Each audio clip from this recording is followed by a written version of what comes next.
את עצמי. טוב, אני אתמקד. Hello, everybody, and welcome to another session of Revolution Live.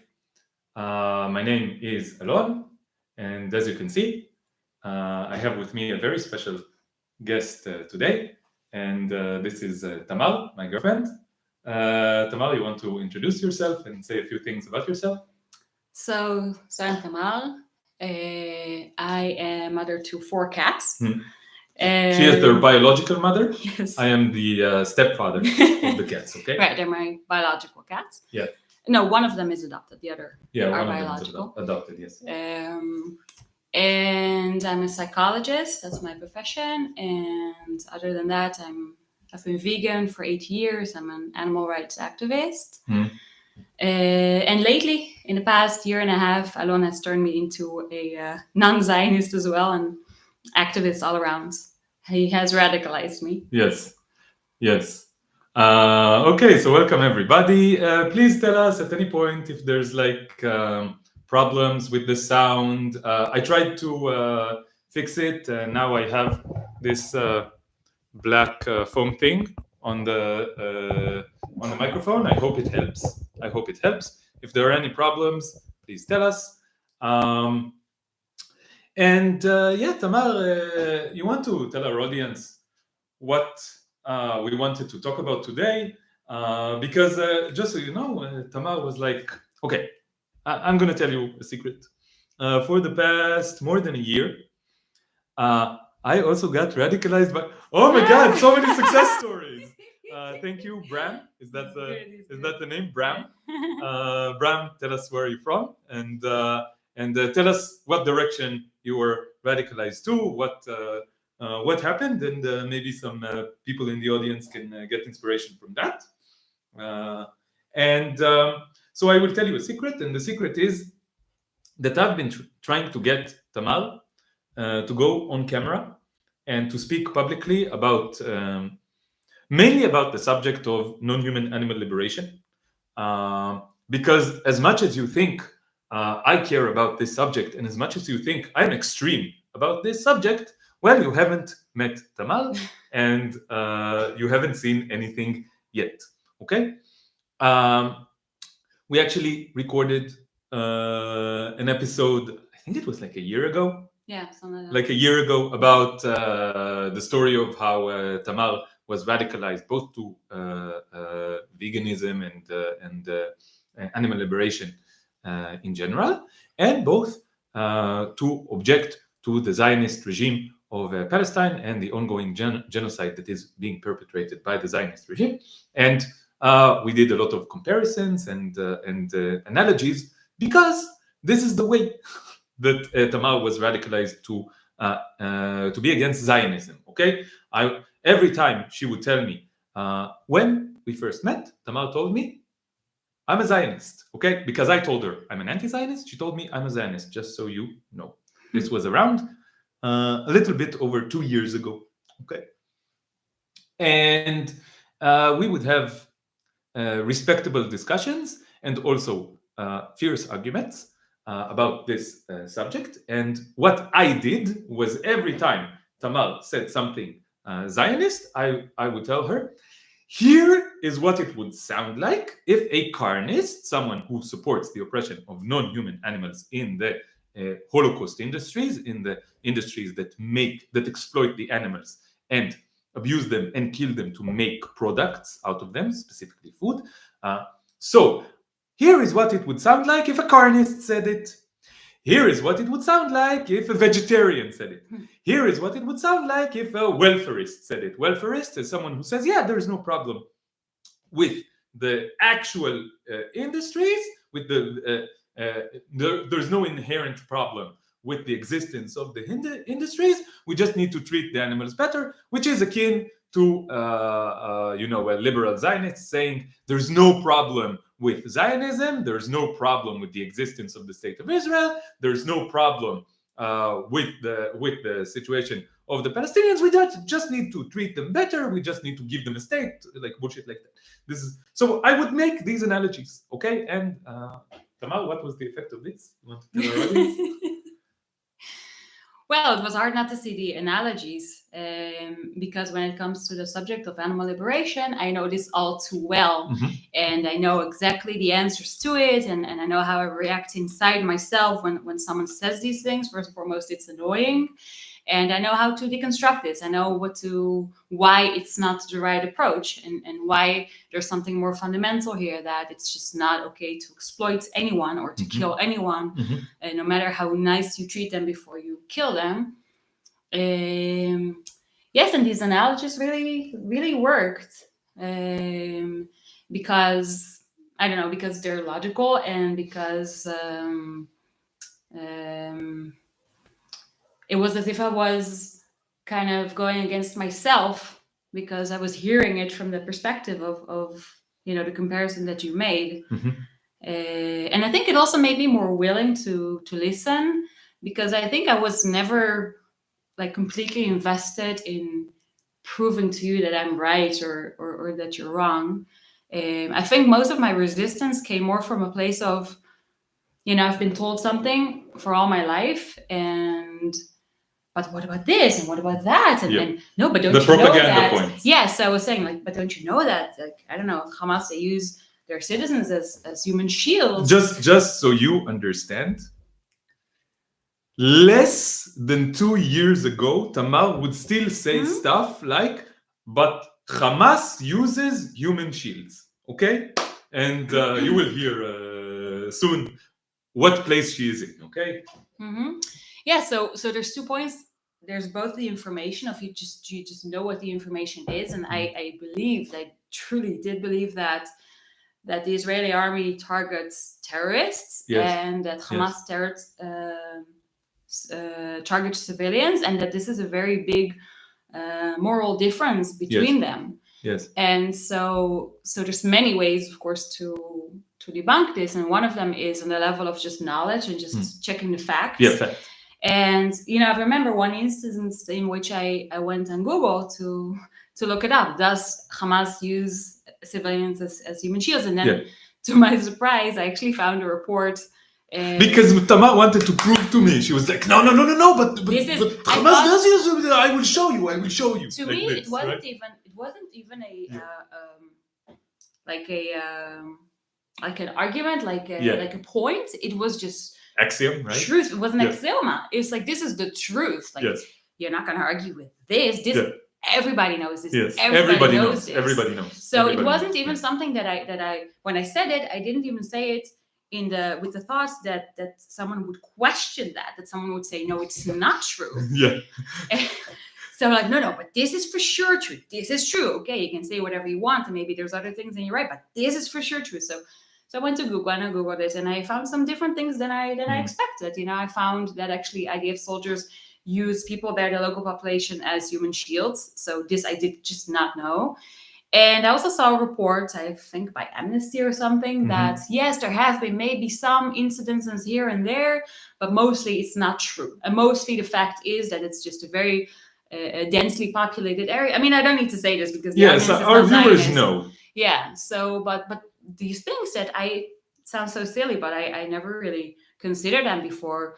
It was just this phrase that you just know is true, and you don't question it. You don't question it at all. But I also knew that this is true for many things that carnists, people who aren't vegan, people use animals and exploit them.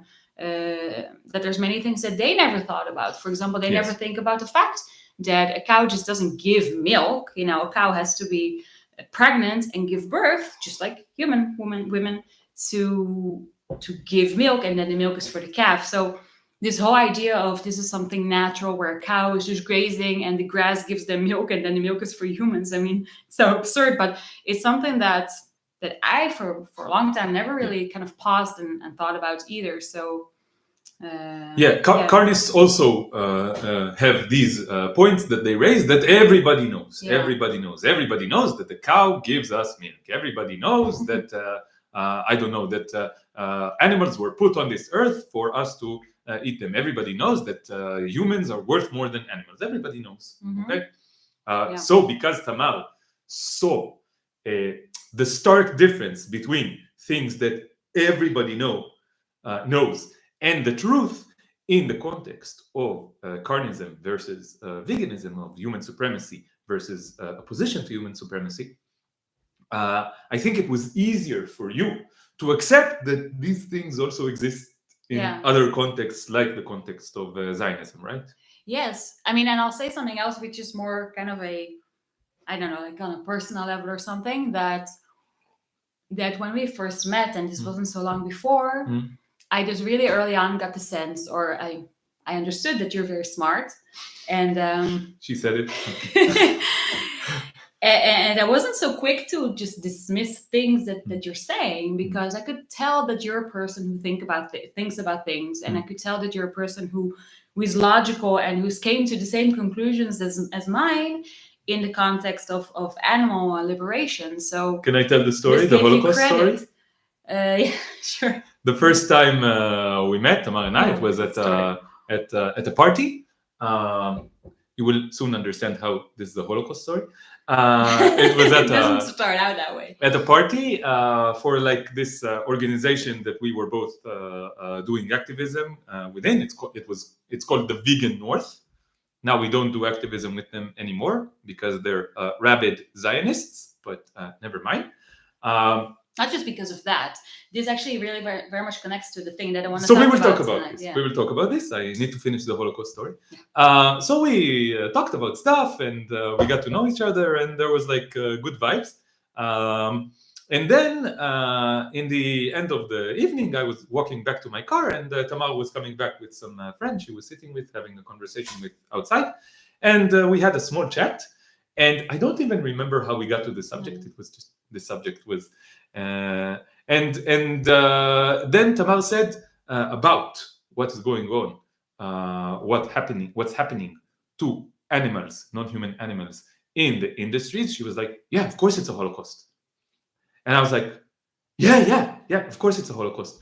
And that's when I knew that I was in love. No, I'm exaggerating, but it's like you had me at Holocaust. Okay, this is because I think that it's really not common for people to call what's happening to non-human animals a Holocaust, and especially it's not common to say it in such a matter of course, of course, if you don't call it a Holocaust, then what's wrong with you? So I was like, okay, so this is a serious person, this is a person that I can have a discussion with. Okay, so we were talking about, okay, let's read a few comments and then start with the actual subject that we want to talk about. So Bram says, I am from Norway, didn't know much before, and I'm learning much both on Zionism and veganism. Great. That's wonderful. This is the goal of this channel, of everything that I do, of many of the things that Tamar does. This is our goal, to oppose oppression, to oppose violence, to help people learn and understand what's going on better so that they can stop participating in these things and oppose them and be active against them. Okay, some questions about veganism. Maybe we will get back to that later. Okay, a few questions about veganism. Where's Elik? Elik doesn't live here. We two live here. Elik visits around once a week, and maybe on Wednesday we will do another live. He's at home. Yeah, he's at home in Tel Aviv. Tamar, woohoo! Yeah, a lot of people have been waiting for you because I talk about Tamar a lot. Another thing that I want to... I just want to say, Alon, please let her speak. No, it's okay. I asked him to be the main person in the conversation. And... Yeah, it's not because I'm sexist. I am sexist, but it's not because of that. Hi from Lisbon. Hi from occupied Haifa. From the occupied Palestinian city of Haifa. I want to tell you another secret, which is that many of the... I'm the surprise guest. Yeah. Who is that? I think you were a special guest. I was going to say, I'm special maybe to you, but like now people are going to think it's going to be like someone special. No, it's just me. Tamar is very, very special. You will get to know how special she is. Very, very special. So another secret that I want to tell you is that many of the points that oh no, I meant who is she to you? This is Tamar. Okay. She is my girlfriend. We've been dating for over 2 years, and we live together, and a lot. Okay, thank you. We misunderstood. Okay, and a lot of the points that and the subjects that you hear me raise in the various podcast channels, live sessions, etc., are a result of intense discussions that Tamar and I have on a daily basis. Okay, and you, a lot of times I kind of regret that we don't have, a recording device recording all of our discussions all the time, because to me it's a lot of meaningful discussions that help me understand much more, and this is a chance to have this kind of discussion in live in front of now 33 people, and maybe afterwards maybe 1,000 or 2,000 people, because I think that it's a good idea that people hear our discussions and learn from it. Okay, this is because we learn from each other all the time, and this discussion, when we have a discussion, it's not like I learn from Tamar and she learns from me, which is true, but it's like even more. We learn from like the interaction. Okay, the interaction produces new insights, new thoughts, new understanding about the world, and specifically, we talk a lot about struggles against oppression and activism and radicalism. Okay. Okay, so again, what happened was that Tamar came to me finally and said, "Listen, I gotta speak. I gotta speak publicly. This is too much, and let's do it." And I was like, "Let's not try to record an episode, because again, it will fizzle out." With the episode that we recorded, Tamar was like, "No, I don't know, and we never uploaded it." Okay, and in this way, in this platform, there is no way to go back. The damage has already been done. Okay, so cool. So Tamar, tell us what you want us to talk about. So something that's been on my mind for the last few days, and in some way for the last few months and last year and a half. Yeah. But it's this kind of this growing feeling that that for me, like all the humans, all the people that I know have changed in my view. I've really come to realize that what's actually is happening now is that now I know that my family and most of my friends supported a genocide. Yes. And we're talking about it, even if it stops tomorrow, and it won't, and even if they say, "Oh, I'm not for it anymore, I'm against it now," and this already which happened. Some of them are saying. Yes. We will talk about that. But this already happened. Yes. And this is a fact, and this is really hard to deal with, that these people that are still the same people to me, that this is a fact about them, and it really confuses. Yeah, I think it really confuses me in a way that it shatters this kind of view that I still had. I thought I'd already kind of shed it, but I still had it even after years of being vegan and understanding many of these things. But still, I had this idea of things like supporting Holocaust and genocides. That is something that's belongs to the past. Yes, it belongs to the past. It belongs to another people. It belongs. It's like far away from me. This is not regular, normal, good, well-intending people that can do such a thing like that. And yes, you cannot longer hold this belief, because you see it in front of your eyes, and it made me really understand two things. And this is kind of the things that I wanted to talk about it.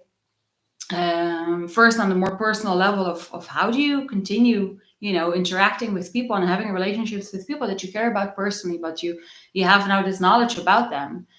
And the other thing is that I've really experienced firsthand how fascism works, especially the social fascism, not like the police fascism, although that's certainly there as well, but mostly on the social level.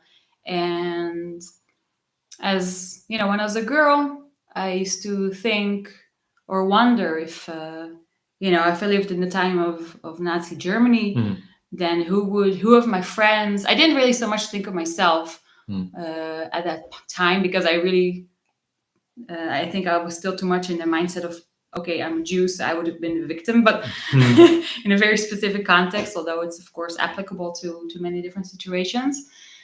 Like who would have been a Nazi? Who would have been in the resistance against it, and who would have stayed silent? And trying to understand why. And I really feel that now I understand for a great deal why this is, and that I've mostly stayed silent as well. I mean, we can talk about it a little bit more, the occasions on which I try to speak out, but I really understand how, like, what you're doing. I mean, I don't know what words to use to describe how unique that is, and how special that is, how special of a person you need to be to do that. And most people they're just normal people, and they don't speak out, and most actively support these things. But these are really just normal people. It's not like, oh, they're all psychopaths and you're the only non-psychopath. It's not like that. It's like most people. In some sense, I do look at it like that, but in the regular way of using of the word, it's yeah, absolutely not. It's not true, and it takes a very special set of personality traits and upbringing and life experiences, and I don't know, something inexplicable to speak out against something that your whole society, everybody around you, is for, and that is heavily sanctioned. Yes. When you speak out against it, you have to be so able to take, not just take criticism, but to risk being silenced in all these ways where you're being cast out of society, basically, where you're being shut out, where people really hate you, and they'll throw you out of groups, and they won't talk to you anymore, and they think that you're crazy. They think you're like mentally ill and things like that. Or and to be able to take that, there must be something very different and very strong. Like most people are just not able to do it, and I'm not very able to do it. Like if it's horrible for me, and if I feel someone doesn't like me, or I don't know, that I'm being ousted from a group or something, it's unbearable. It's unbearable. I mean, and this loneliness that comes with it, and the shame. You feel shame, even though you're not the one that's supposed to feel shame, but you do feel shame, because if you're standing alone in some, I don't know, city square, and you're the only one screaming something, if this happens in a different context, I think anyone can kind of recognize that that person is considered insane. It's, oh, what a weirdo, and what a crazy person, and there's this shame that I and feel as well. They don't just think it; they say it all the time, every time. Yeah. Basically, every time I'm in an argument with a Zionist about what's going on, they call me insane in some way or other. Every single Zionist has their own way, like that depends on their milieu and like their personality and the way that they speak and the way that they think. But they will all call me crazy. This is the insanity thing is like the main thing that they call me. They call me crazy in some way. Yes, this is such a strong force. I think it's not talked about as much. I think it's more, maybe it is talked about. Maybe when people talk about courage, they mean this as well. But it's not just courage as in you're going to get arrested. It's courage in the sense of you have to deal with social embarrassment. And if you work through it enough, then maybe you're able not to feel that embarrassment anymore, because you know that you're not the crazy one. But no, you can't. You can't. No. Like when you scream, like for example, when you did that live, you feel embarrassed. The thing that I learned is not how to stop feeling it, but how to stop letting this feeling that is in some sense just automatic. It just becomes. It just happens automatically. I think on a very physical, instinctual level, it happens automatically when you are in a crowd of people and they're all against you. It happens automatically. The same shame, isolation, like these feelings of embarrassment, of I didn't learn how to stop feeling them. I don't think you can. Maybe just a little bit reduced. Okay. Yes. What I did learn was how to stop listening to them. How to stop. How to not let these things dictate the way that I behave. And also this, I didn't do very well, okay? Like 99% of the time, I still stay silent. 99% of the time, I still play along, okay? But the 1% that I don't is something that is very hard to do. Yeah. I remember the very first time that I joined someone. I was with Gil. Yes. And what we did is basically standing with a sign that was a cow on it in a cage or something like that, and handing out flyers. This was at the exit of a parking lot, and people would just come by cars. Yeah, like next to a big shopping mall, yes, right? Yes. So it was just the two of us, and I really remember this kind of feeling of embarrassment that I had to overcome to do that, to start standing there and having this attention on me and handing out flyers and preparing myself for possibly nasty remarks and also ridicule. Yeah, I think ridicule is a really big thing there as well, that I'm very, very sensitive to. So I did it, and I did it because I had the support of my friends who was encouraging me to do it, and because I really felt that I want to be an activist. I really felt I wanted to somehow help the animals, and I knew I had to overcome this, so I did it. But when was this, by the way? This was like 7 years ago. 7 years ago, or something like that. Yeah.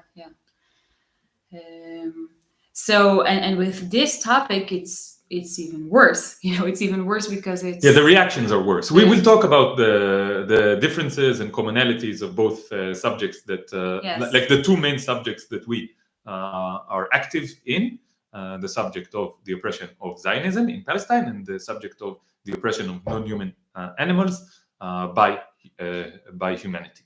Okay. Yeah, and it changes over time. I remember when you first called what happens in Gaza a genocide. Not only would people react fiercely and yell at you or curse you, but many people just thought, okay, you're just completely gone off the deep end. This person is just completely insane. And there's something especially shameful about being cast as insane, as being just weird. And, being kind of outcast like that from society is such a strong force.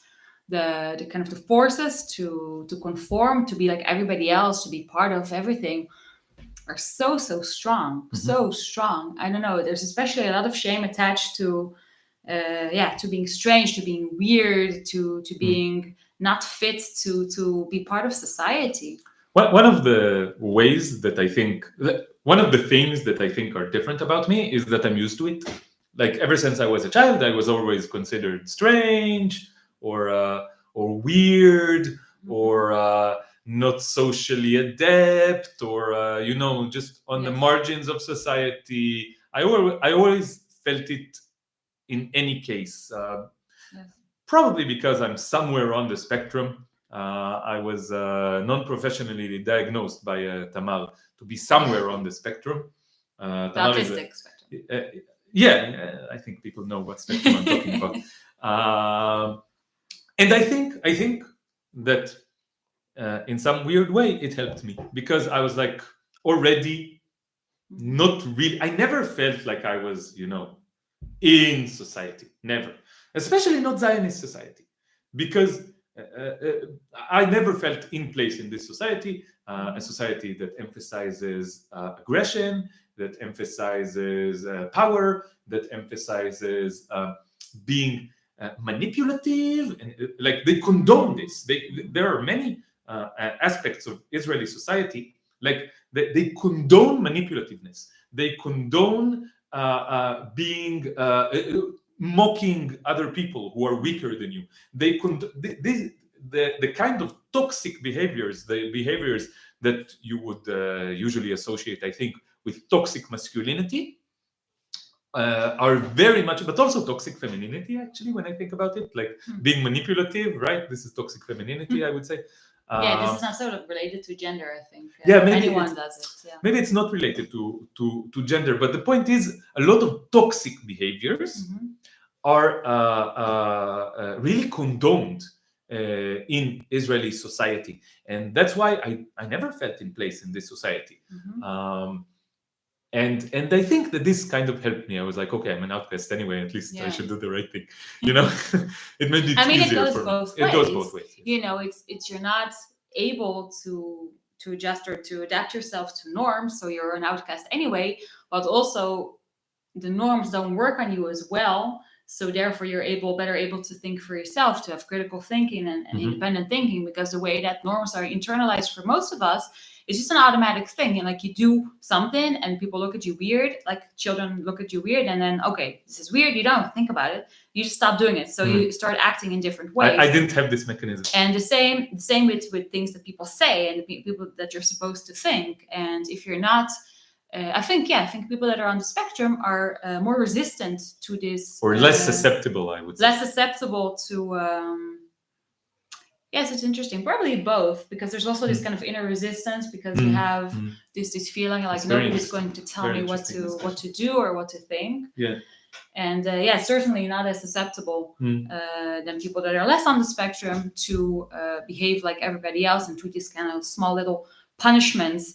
Maybe at first also you notice it less, that this is what's happening. You just don't understand, like, why are people behaving in this way. Yes. A lot of time when I was a child, I was like, a lot of times people would do things and I would be like, what the fuck? Why are they doing this? This makes no sense. And the answer that I didn't understand was norms, just norms. Yeah. And I learned this when I grew up. I learned this, but it was very strange to me as a child to see a lot of human behaviors. Yes, and it's really interesting to see the effects of this. When we were at a protest in Haifa, I think this was a year ago, or maybe even more than a year ago. Yes. So this was a big protest, and there was a lot of different groups there. It was basically to make a deal to get the hostages home. So there was a lot of Zionists, a lot of Israeli flags at this protest, but there was a bloc within it that was the radical left, or it wasn't it was the bloc against the occupation. Yes, so like the looking the occupation in the eye is an organization of leftists. I have to do air quotations about everything that they say. Some of them aren't true leftists. I don't know, somewhere in between. But I just need to say that resisting the occupation, saying the occupation, when people, Israelis, Jewish Israelis say the occupation, you should understand that they mean about the West. They mean the West Bank. They're talking about the West Bank and Gaza. This is the occupation, mainly the West Bank. The Gaza maybe is not part of the occupation because it's not occupied. Like this, okay? So they want to end the occupation, that is, give the Palestinians a state and go forward toward the two-state solution. Okay, this is the way that they speak when they speak about ending the occupation and resisting the occupation. Okay, so to them, the Zionist project is not inherently problematic, and the land within 48 lines, the green line, the so-called green line, is Israel. Okay, it's fine that it's Israel. The only problem with Zionism is that we tried to take too much. Okay, and we need to hold back for Israel, for the safe haven, for the Jewish people, blah, blah, blah, blah, blah, blah. This is the kind of people. So maybe some of those people, okay. So this was a protest that was a liberal Zionist protest to bring back the hostages. And there was the bloc against the occupation that's just a little bit less, this is I don't know how to say it. They're a little bit more to the left. I mean, there's all these differences because it is a spectrum. They're not radical, they're not anti-Zionist, but they're also not liberal Zionists, mainstream people where they're just talking about the hostages and the Palestinians don't even exist. So they are talking about the death toll of people in Gaza, of the Palestinians, but they don't go as far as to say, okay, Zionism is to blame and Israel needs to be dismantled. They'll say, no, we're killing innocents and we shouldn't do that. So in that sense, they're more left than just like mainstream liberal Zionists who don't even talk about that. This is a year ago. Now things have changed a little bit. This is exactly the kind of thing we want to talk about. Exactly, Right. But my point was that there were some radical people, actual radical anti-Zionist people in this protest. And of course, naturally, they would join the most, leftist people in this protest. They would join the bloc against the occupation. Like we did. But apparently there weren't many of these radical people. Why you want to tell the audience? So yeah, How so old? at some point he started screaming in Hebrew and in English, "Stop the genocide!" Yes. And that was met with both an awkward silence of other people, and afterwards a few people coming to you from within that more leftist bloc, Yes. coming up to you and telling you not to shout that. Yeah, basically trying to make you stop. Yes. And nobody joined you. I think maybe Alec did a little bit. Alec wasn't there. Oh, right. Ayelet and Dan Yes. were there, and they joined me a little bit. Yes. I don't remember if you joined me. I don't think Probably so. you weren't brave enough. A few, like a couple of other people for like a couple of seconds. We have a video from there. It's on my Instagram channel. Yes. Maybe I will find the video and send you the link on the chat. Okay. So but very few people joined. So the reason that I didn't join is because it made me feel a lot of embarrassment. Mhm. Because here's this one person yelling at the top of their lungs, and other people are just, politely holding a sign. And even though I was with you, like in terms of agreeing with you, Yes. I was not able to overcome that barrier of, okay, they're also going to look at me, and it's going to draw attention, and people are going to think all these thoughts about me in their head. And even as I'm saying it, I'm like, who cares? But, who gives a fuck? It's a genocide. And maybe this is a way to kind of try and deconstruct it, just to kind of play it out in your head. I think it goes together, like resisting this tool of silencing and policing and oppression against dissidents. Resisting this tool as a dissident, it is like it's about saying, who gives a fuck? Right? Yes. It's like, who gives a fuck? There's a genocide going on. Yes. People are starving. People are being bombed. Yes. Animals are being slaughtered right now as we speak, ever since we started this live session. Let's do the calculation. It's like 6 million every 20 minutes. So around 10 million. 10 million. 1 0 0 0 0 0 0 0 10 to the power of 7. Take 10 things, take 10 groups of those, take 10 groups of those, take 10 groups of those, take 10 groups of those, take 10 groups of those. I don't know if I got to 7 yet. Take 10 groups of those. 10 million cows, chickens, pigs, sheep, goats, other non-human animals were slaughtered, not just oppressed. Oppressed, it's like 100 billion, 200 billion, 300 billion, nobody knows the exact number, at every single moment, okay? Since we started this live session, 10 million non-human animals were slaughtered, brutally slaughtered, sentenced to death for no crime, with no trial, guilty since the moment that they were born. 10 million non-human animals were slaughtered ever since we started this live session. Who gives a fuck about norms? Yeah. Who gives a fuck about politeness? Who gives a fuck about my friends? Who gives a fuck about my family? I don't give a fuck.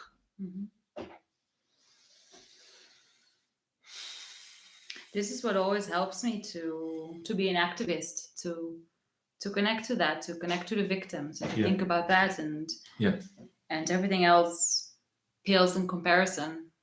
Yes. But it's hard to do. It's hard to do that. Yes, because they're not there. Because they're not there, because they have been. You want to talk about this in both contexts while I look for the video? The video of that protest. Yeah. Explain this point of the absent referent. Yeah. So it's both done, of course, with the Palestinians in Gaza, who conveniently nobody knows anyone there, so they can tell all kinds of lies about them, and it's really hard. It's really hard to talk that way. I mean, now you have your friend Muhammad that you talk with, and you can talk about him and saying, okay, but he is starving, so there is starvation, right? Yes.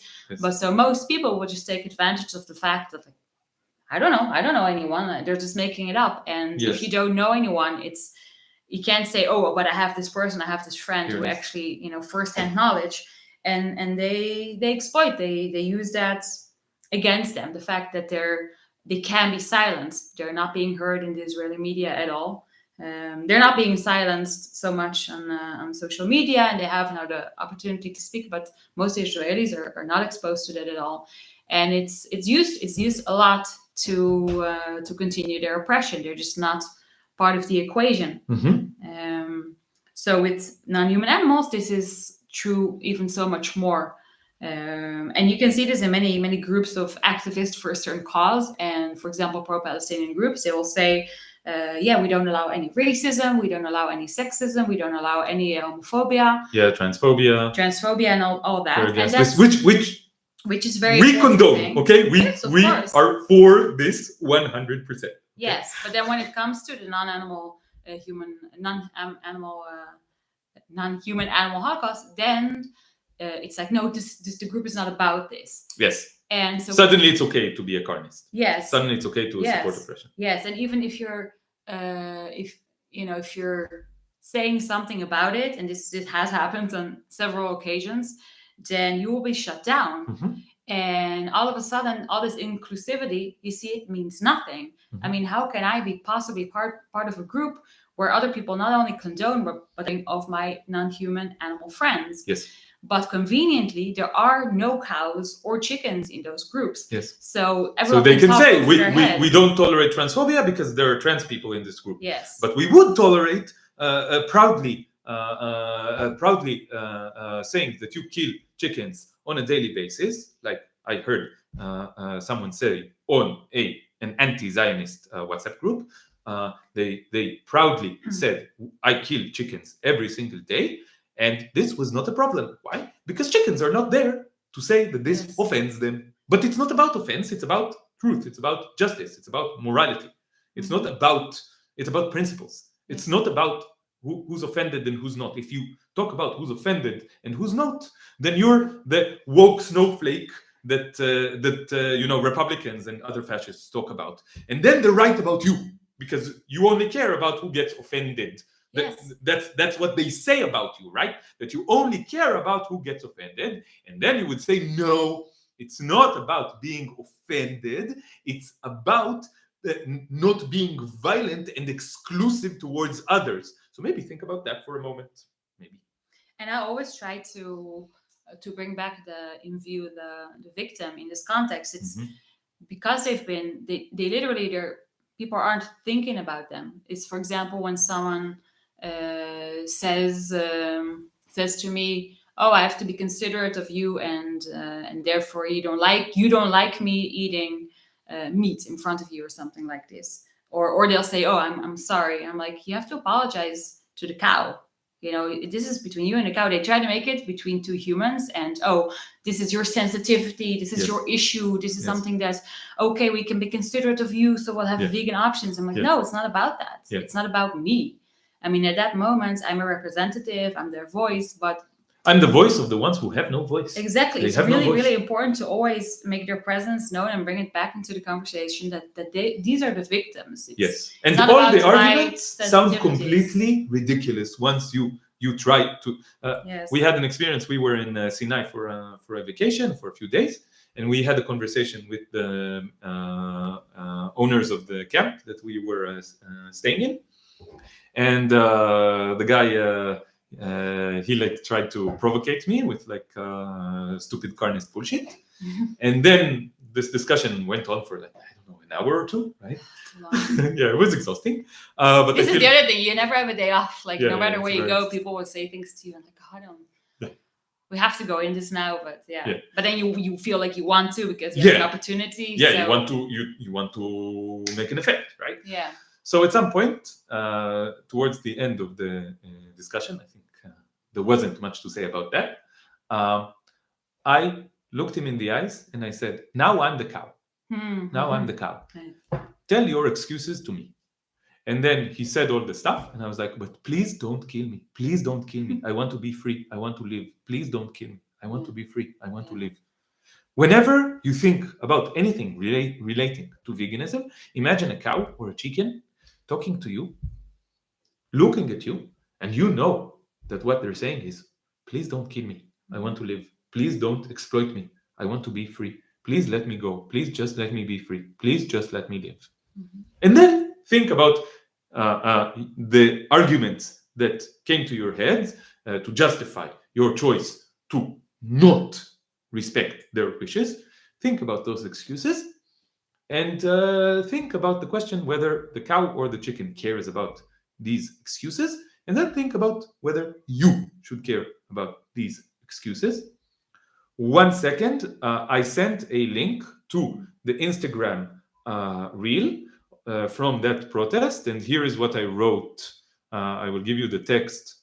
Oh wow, I wrote a lot. I used it as an outlet to kind of. I will not put it in the chat; it's too long. I used it as an outlet to tell the story of what happened. I was very charged up.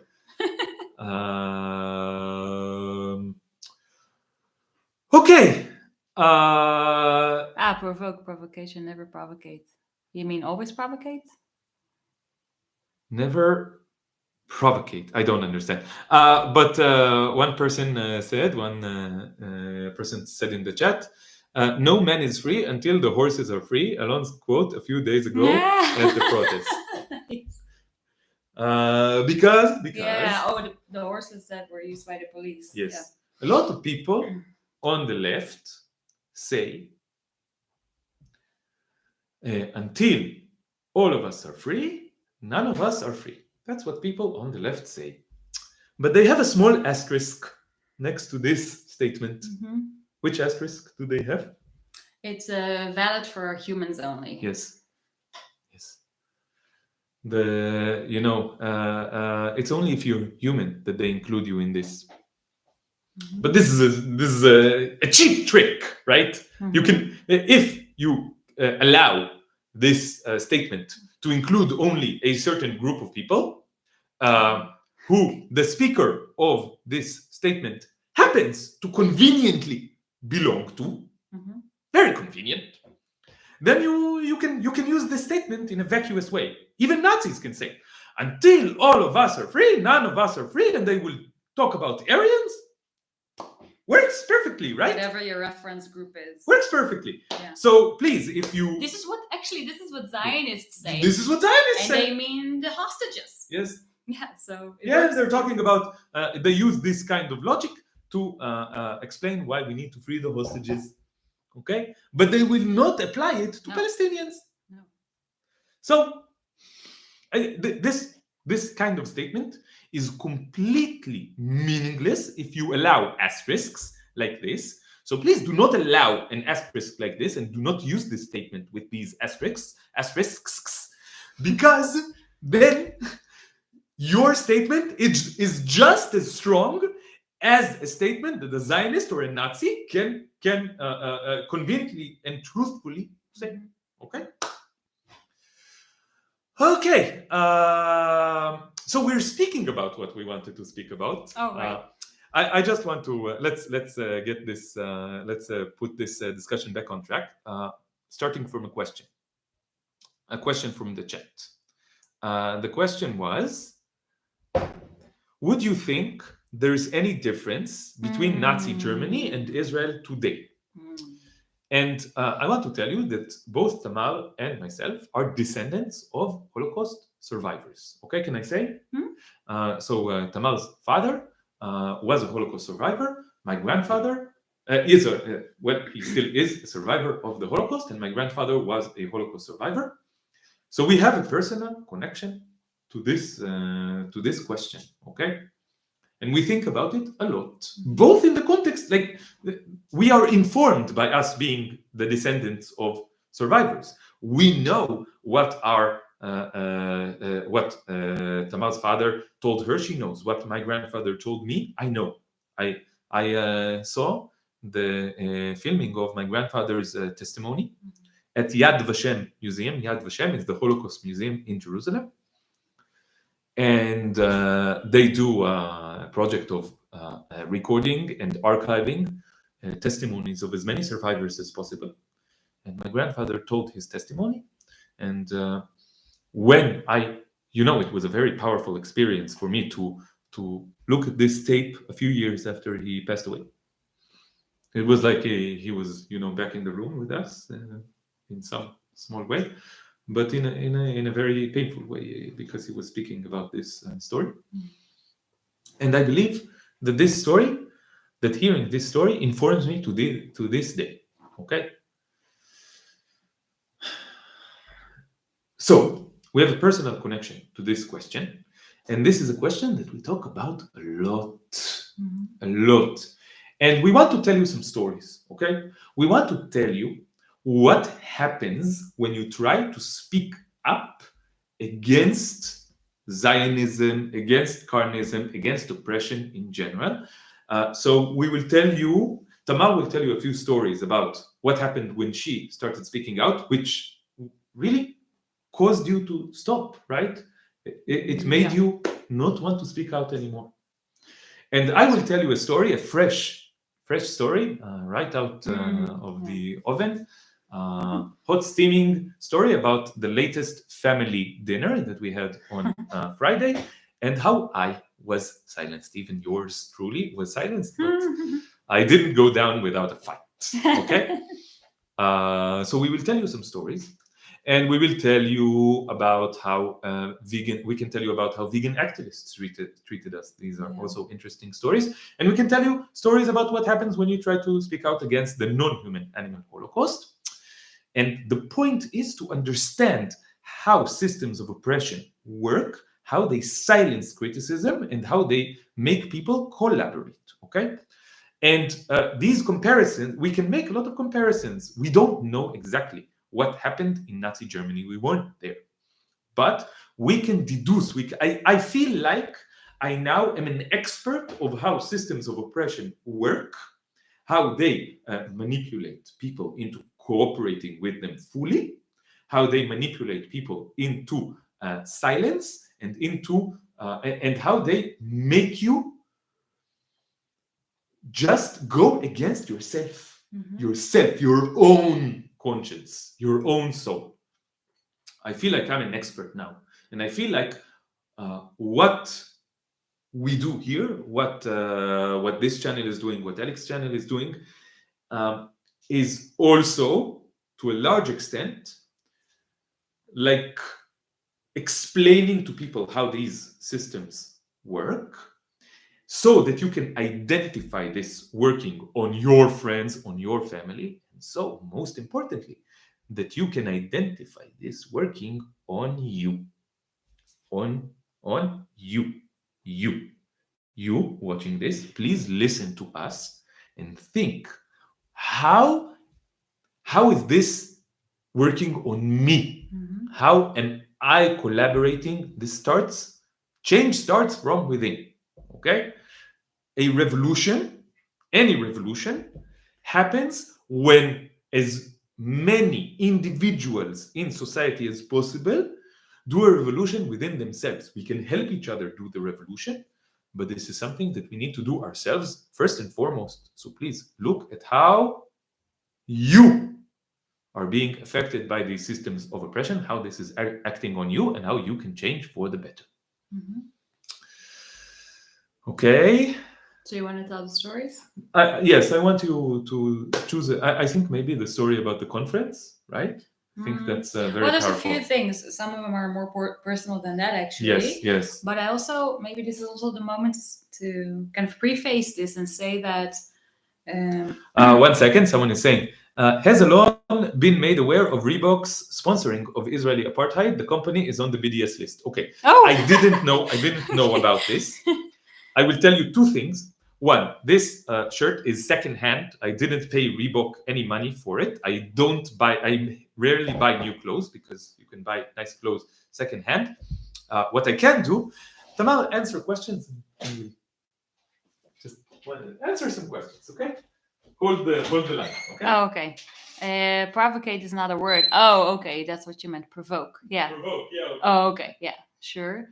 I don't see any questions here. What's y'all's family's countries of origin before arriving in Israel? So I was actually born in Holland, and I came to Israel when I was 19 or 20. And Alon is... So I actually have a country of origin. I'm definitely a settler. Sorry for that. And Alon is actually 8th or 7th generation in Israel or in Palestine. He Don't mess up, Tamar. What? Don't. Why, that is not Israel? Don't. You will get cancelled. Oh, You'll okay. get cancelled. It's just a matter of I already messed up with habits. the Reebok. You can't. Oh, you're changing your shirt. Okay. So his family, but many generations back, is from quarter Russian, quarter Polish, quarter Syrian, and quarter Iran.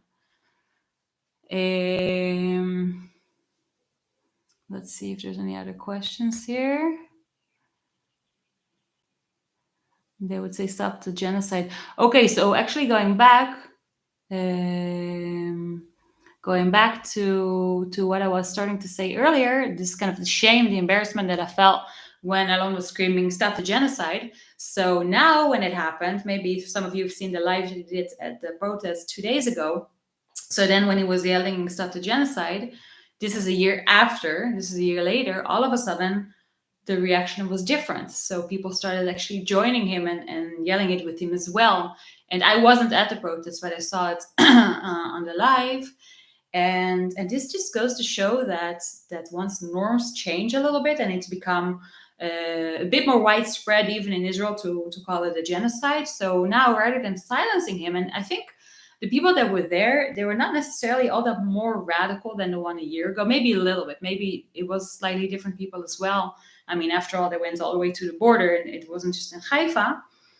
But there was certainly, you could certainly see that the public, the social atmosphere has changed into one where now you can say it's genocide, and there will still be vehement opposition from 97% of people. But it's not like you're crazy, you're too extreme, even for our tastes, even from like pretty left-wing people. So, and he was right then and he is right now. And this is one of the ways in which I could really just see how this the change and the shifting of norms affects the way that people react to you, even if your message is exactly the same. And I see this also in across different topics. For example, people that really, I think a lot of people here also really love Alon for the fact that he is so outspoken and that he is so radical, the fact that he is so extreme, so to speak. So people I fixed the problem. Oh, okay, nice. I fixed the problem. Nice solution. Yeah. Oh, but you can still see the symbol. Okay, I think I can. Nice one. I will take care of it. Okay. Nice one. So I was just saying about, I was just talking about how norms shift, and that a lot of people that actually really love. This is true for some people here that you met as well. Some now we're using SodaStream. Also, guys, you can't boycott Israel when you live in Israel. You can't. Okay. But I was still in the middle of something. Okay. I just wanted to finish it. That really appreciate, and rightfully so, Alon, for his outspokenness, for his radicalism, for the fact that he's so uncompromising and just is guided by principles and not being so affected by the norms, and which you have to be in order to be anti-Zionist in Israel. You have to be. I couldn't be an anti-Zionist if I had a different personality. I couldn't. Could not be. And then when he speaks with the same level, even a little bit less, I would say, but let's say the same level of radicalism, the same level of principledness, and the same level of, what's the other word I use, of just not being compromising about the animal Holocaust, then those same people that love Alon for the fact that he is all those things, all of a sudden will turn against him and say that he's being too extreme, and saying that he has to speak nicer, and say that he has to be respectful of other people, and that you're stubborn, and that you're black and white thinking, or whatever. All these like negative terms that we know so well, because Zionists will say this in the context of this is the thing that anti-Zionists, when there is a kind of anti-Zionist that whenever shirtless streams shirtless streams that whenever I bring up the issue of carnism, the issue of oppression of non-human animals, immediately they start behaving like Zionists immediately, and like completely.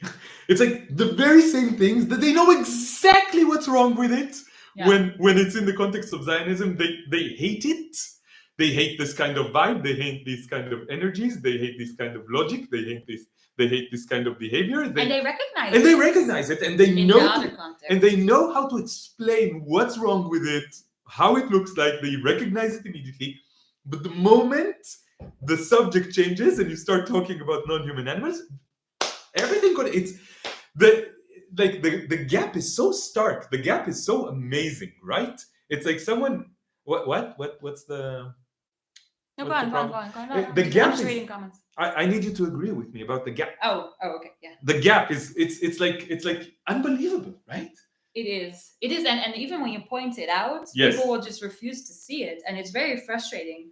And actually, it's the opposite of what you did with me when you made me see the parallels coming from the other way of being a vegan first. Yes. And so, of course, it works both ways. And I really would hope that people would be able to see it, through these analogies, and that to not get so much resistance because they are familiar with this language. Yes. These terms that are being used, such as oppression, and such as acting or speaking from a sense of being masters, and dominion, and other terms like certain tactics that people are using in this way to erase the victims. Yes.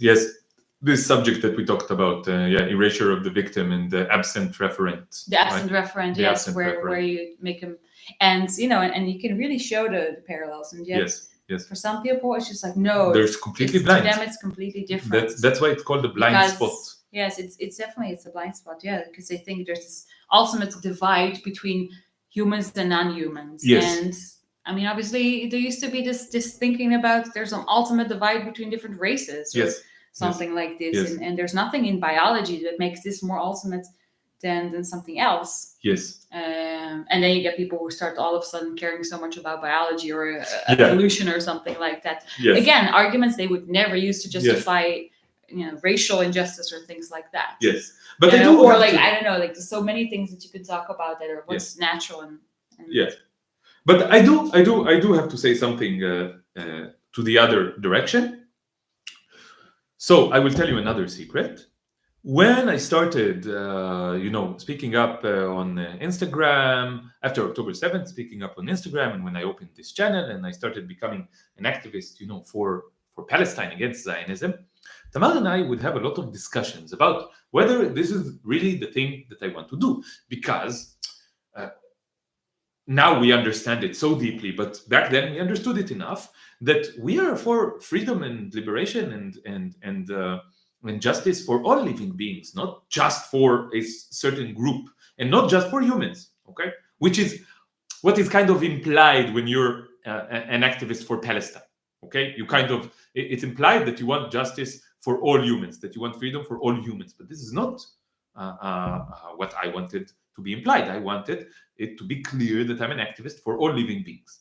And I made it clear in many ways, but still the focus of my activity was on Palestine for various tactical reasons, okay? Tactical reasons, not reasons that are deep. I think that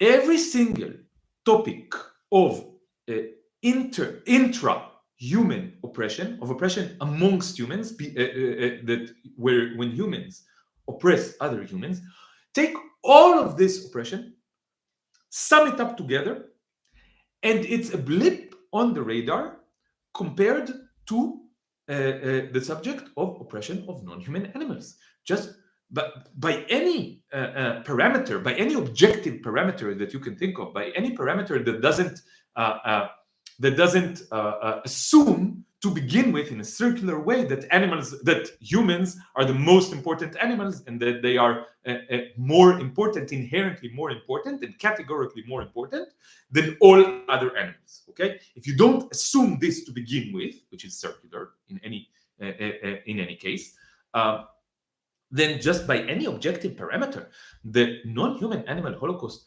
has. You heard me say it was now it's 20 million. Okay, now it's 20 million who were slaughtered ever since we started this taping. Gonna say something Yes, about this? yes. Because I think that one of the mistakes that many people make is that they assume that their emotional reaction to something accurately reflects how atrocious something is.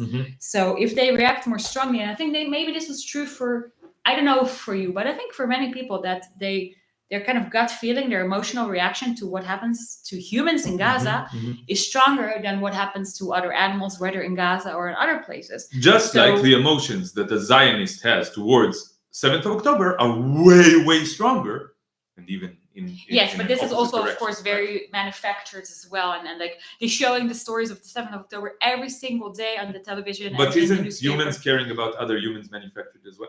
I think that's also true. I think that the parallels are manufactured in a much deeper level. Yes. In Zionism, you can still very much, you can point to it and recognize that. Can recognize, okay, something happened. Israel killed, like, I don't know, Red Cross workers. So fast, we have to have a lot of stories about what happened on the 7th of October to divert. You can actually see it. Yes. And as opposed to non-human animals, they have just been erased even from, they're not like we have cities and we have houses, there's like colonialism, and they've just been erased from the day-to-day interactions that we have. Our whole way of living has excluded them from our mental and our physical world. So there's also a parallel true, but there, it's so much deeper that they're just not there. So I agree, but there's also a parallel there. Like, think of Israel before October 7th, okay? Yeah. Israelis before October 7th didn't even have to think about anything. Like many Israelis, like you, for many years, right?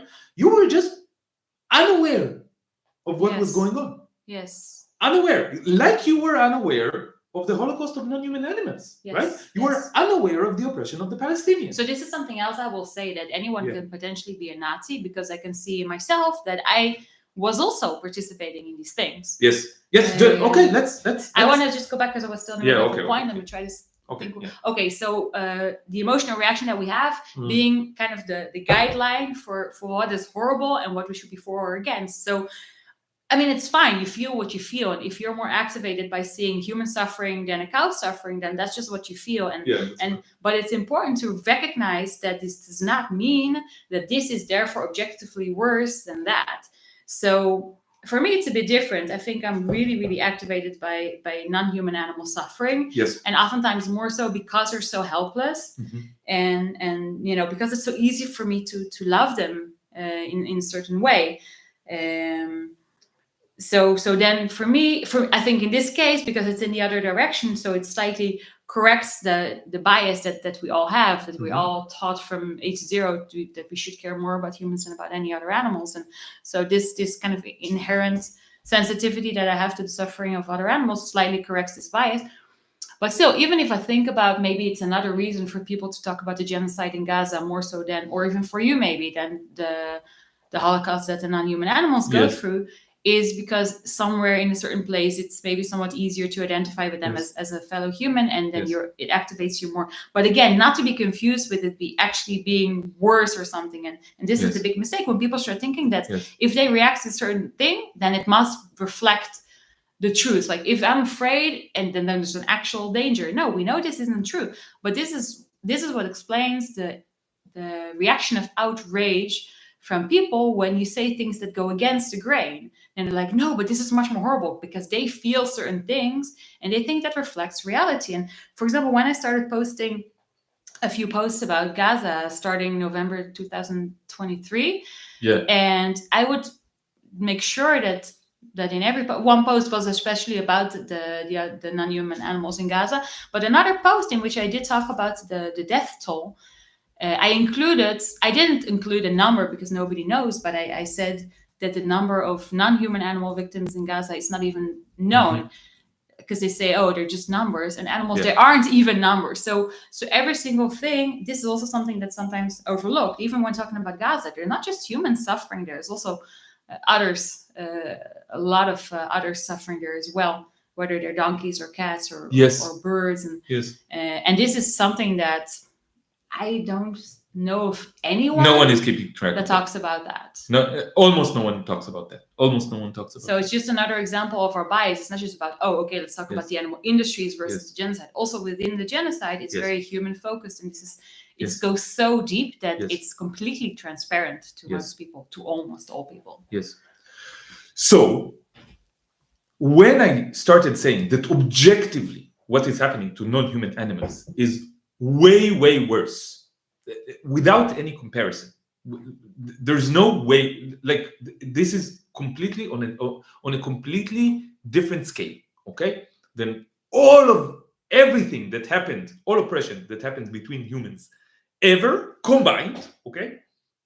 I already felt a voice in my head was like, don't say this, don't say this, don't say this. Why? Because then people would tell you, no, you don't care about Palestine, you're just fake, you're a Zionist. People, that's what they tell you all the time. This is amazing. I never get called a Zionist, especially not by followers and subscribers. This is ridiculous. But when do I get called a Zionist? It happened like maybe 5-10 times already. Yes. And it was always 100% in the following context. I criticize someone for their participation in the Holocaust of non-human animals. They throw the usual excuses at me. I show them that I am not going to fall for these usual excuses. Mm-hmm. And the moment that they see that their excuses do not work, the next thing that they do is they call me a Zionist. Even though you said nothing at all that made an indication that you were Zionist or something, it's just the rebuttal. Yeah. So this really position is now precarious because it could be interpreted. It could be interpreted as if I'm belittling the suffering of Palestinians or other humans, but that is absolutely not true. I can say two things completely honestly. Okay, one, the level of oppression of Palestinians and Palestine as a land by the Zionist project is horrific and unimaginable. It's horrific beyond any imagination. It is something that if I spent a year trying to imagine the worst hell that I could, okay, I would not imagine something that is even 1,000 times not as bad as what is happening in Gaza right now. And here's the second thing that I can honestly say. The oppression of non-human animals, the 0.001% that I personally know about it, and I stopped researching. I stopped researching actively because I cannot hear more about it, okay? But the small things that I heard about it are so much worse than anything that's happening in Gaza. And the scale of it, just the numerical scale of it, just the number of victims at any given moment, oppressed at any given moment, and slaughtered every single second, just the number of victims is like 1,000,000 times more, okay? 1,000,000 times more. But it's also really easy to show how unrelated it is to how much you care. Because this is the same thing that people tell me about if I call it the Holocaust, and then, if some... It doesn't even have to be a Jewish person. I've been told this by non-Jews as well, which is pretty funny. Yes. That some non-Jew, daughter of Holocaust survivor would tell me that I'm belittling the Jewish Holocaust by calling it the Holocaust. By calling what's happening to non-human animals the Holocaust as well. Yes. And my simple reply is, no, you're the one belittling. You're the one belittling the non-human animal Holocaust. Yes.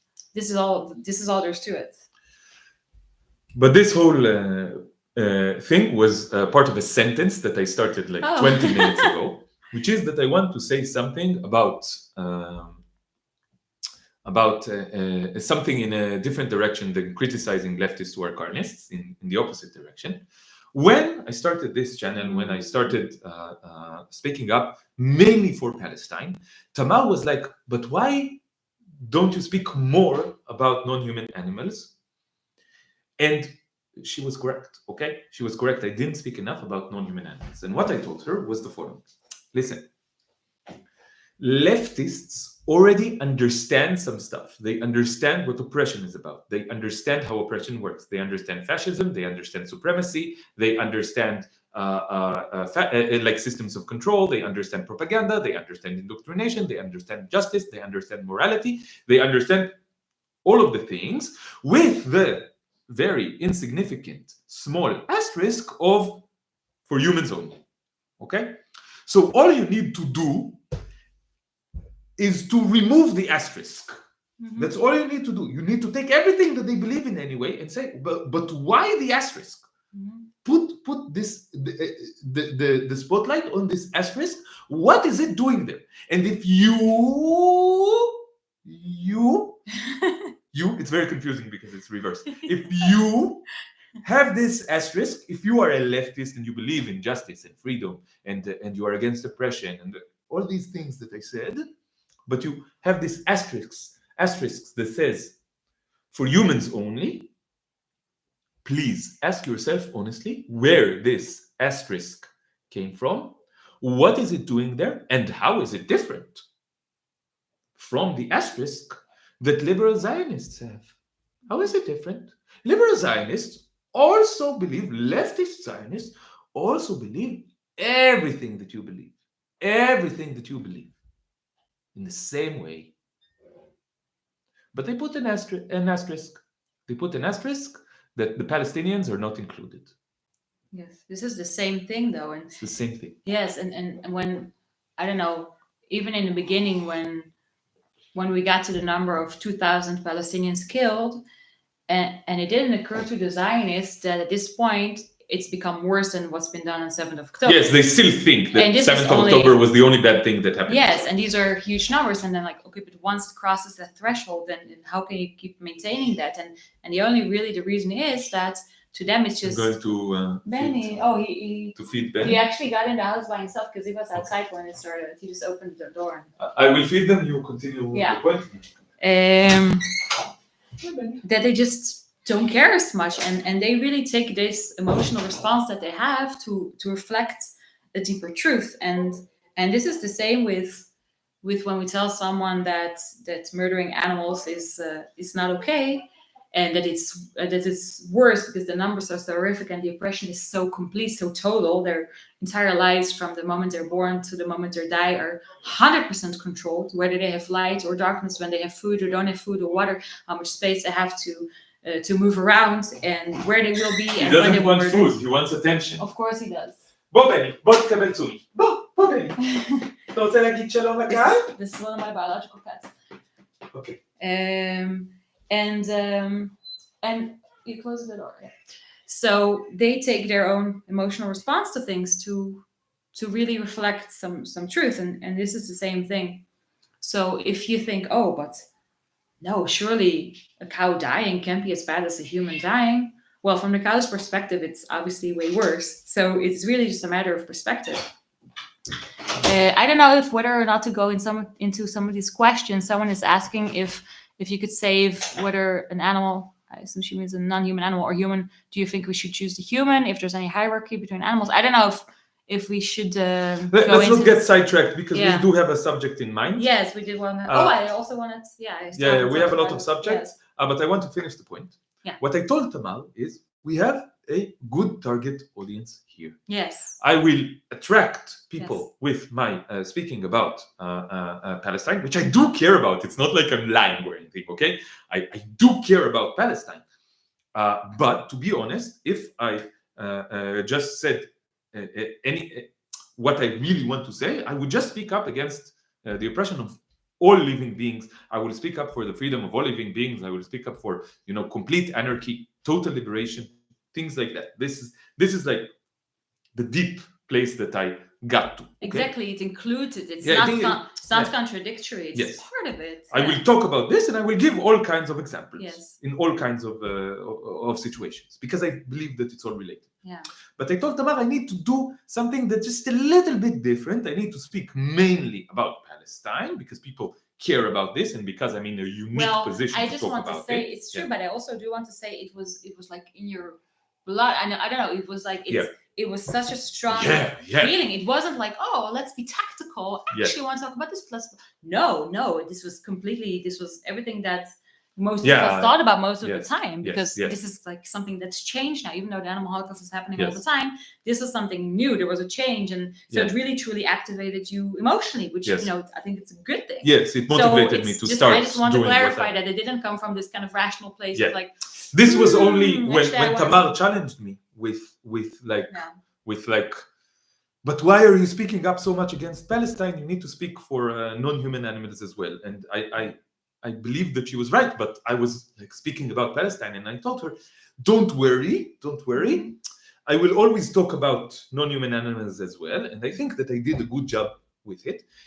And this is what I want to say, that a lot of the people who follow me on Instagram or subscribed on YouTube told me in various, whenever I get such a message, immediately I read the message to Tamar, because it makes her day so much better, okay? And it makes my day so much better when I hear people who told me,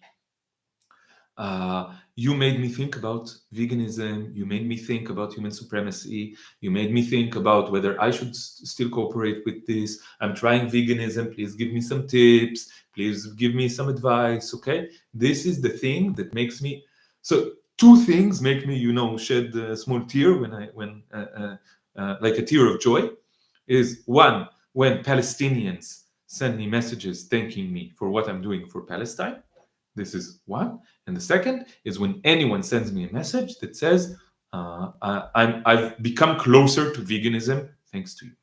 This is, and if you want if you want to get my attention, tell me this, ask for tips, and I will send you a long ass recorded message with Tamar participating as well, personal message with tips about veganism, and you can start a conversation with me like that, okay? Because it's hard to answer all messages. I apologize if I don't answer all messages, but this I always answer, always, 100% of the time. Okay. So to the credit of, I was right, I think. I think, right, this happened. A lot of people looked at this asterisk and said, no, it shouldn't be there. It shouldn't be there. And I think it all just happened organically, because you've wanted to do a YouTube channel for a long time. But then when the 7th of October happened and they started bombing Gaza, you just felt this urge to start speaking. And you didn't, all the procrastination, everything out the window. You just did it. You just started it. And all the self-doubt, which is related to what we're talking about, okay? I look back and I see, okay, I was lazy, I was procrastinating, all these things. But this is another way that the system silenced me as well, because it was scary to speak out like this, And it also seems so like irrelevant or something, or so enormous, and what you're even going to do about it. And now something happened, and it had this level of urgency that it didn't have before here for us, I think. Kind of, you had kind of given up, and then it got new fire, and a lot of things got open up, and this is something that's happening also worldwide in this realm. So let's get to the 1 hour and 23 minutes later. Which story do you want to tell? Which story do you want to tell? I want to start with I think the very first time that I don't know if it's the very first time, but the first time that I spoke out a little bit more publicly about my opinion, my stance on what's happening in Gaza. You mean in real life, not on Facebook, right? So in real life, I think, no, I was talking about on Facebook. Post on Facebook. And in real life, I mean, I guess there were smaller examples where it was maybe one-on-one conversations. But I think the first time that I spoke out more publicly was at work at a staff meeting. I think it's before. Wasn't it at the conference? I think, was this before or after the conference? No, this was, I think, before the conference. Okay. Okay. Sure. Where this must have been, I don't know, maybe a month, maybe 2 months, after the 7th of October, where they did a staff meeting at work. And this is, like I said, I'm a psychologist, so this is a place, I work at a health clinic where there Yes. is most health professionals, most mental health professionals, so psychologists and social workers. And, But it's government funded as well, right? Like we need to yes. This kind of affects how it operates, right? Although it would probably happen. I don't know. It's private just about the practice as people well. who work there. I don't know. Yeah. Yeah. So they announced it as a safe space to share feelings and emotions in light of everything that's been happening and that's Yes, happening. after October 7th. Yeah. And of course, a lot of people that are still misplaced from their homes, and a lot of people that have been recruited to the army. Including some children of people that work there, etc. Yes.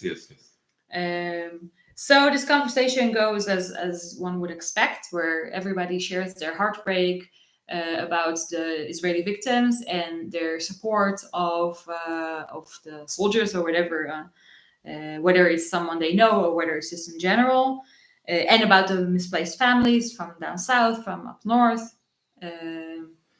And also sharing this kind of these different emotions, which here they're true emotions, they're real emotions, and they truly feel them, but at the same time they're also manufactured. Yes. I think this word manufactured, it captures something that was very unclear to me for a very long time, because when you speak with Zionists, when you speak with carnists, when you speak with oppressors of all kinds, mm-hmm. they behave in a certain way that's very weird. That they don't think that they're lying. They truly believe what they're saying. They truly feel their emotions, but something about it feels off. Something about it feels ingenuine and untrue, right? Yes. Even though in their mind it's completely true. Yes. And I think this word manufactured captures this very well. Their emotions might be real, but they were manufactured by an oppressive regime through a system of indoctrination and propaganda. Yes. They were invoked in certain ways. Mm-hmm. They are not, they might be real, but they're not authentic. They're manufactured. And you can see this because it's directed to certain objectives. So, yes. I mean, how does it make sense that someone feels more sadness for Israeli victims? I'm just using the term Israeli here just to differentiate the way that they view it. Israeli victims that they don't know them personally at all. They feel more sadness for them than I feel, yet they feel less sadness for victims in Gaza. So it doesn't make sense. Either someone is just all across the board more sensitive or less sensitive, but here you can see that it's been directed to a the very stark difference between. Yes, exactly. And the things that, of course, that they've been exposed to, and what is a legitimate thing to say. But it also just feels melodramatic, right? It did feel melodramatic. And this was not a long time after it all happened. So up north, there was really nothing going on yet, and yet people are talking about fear that they have.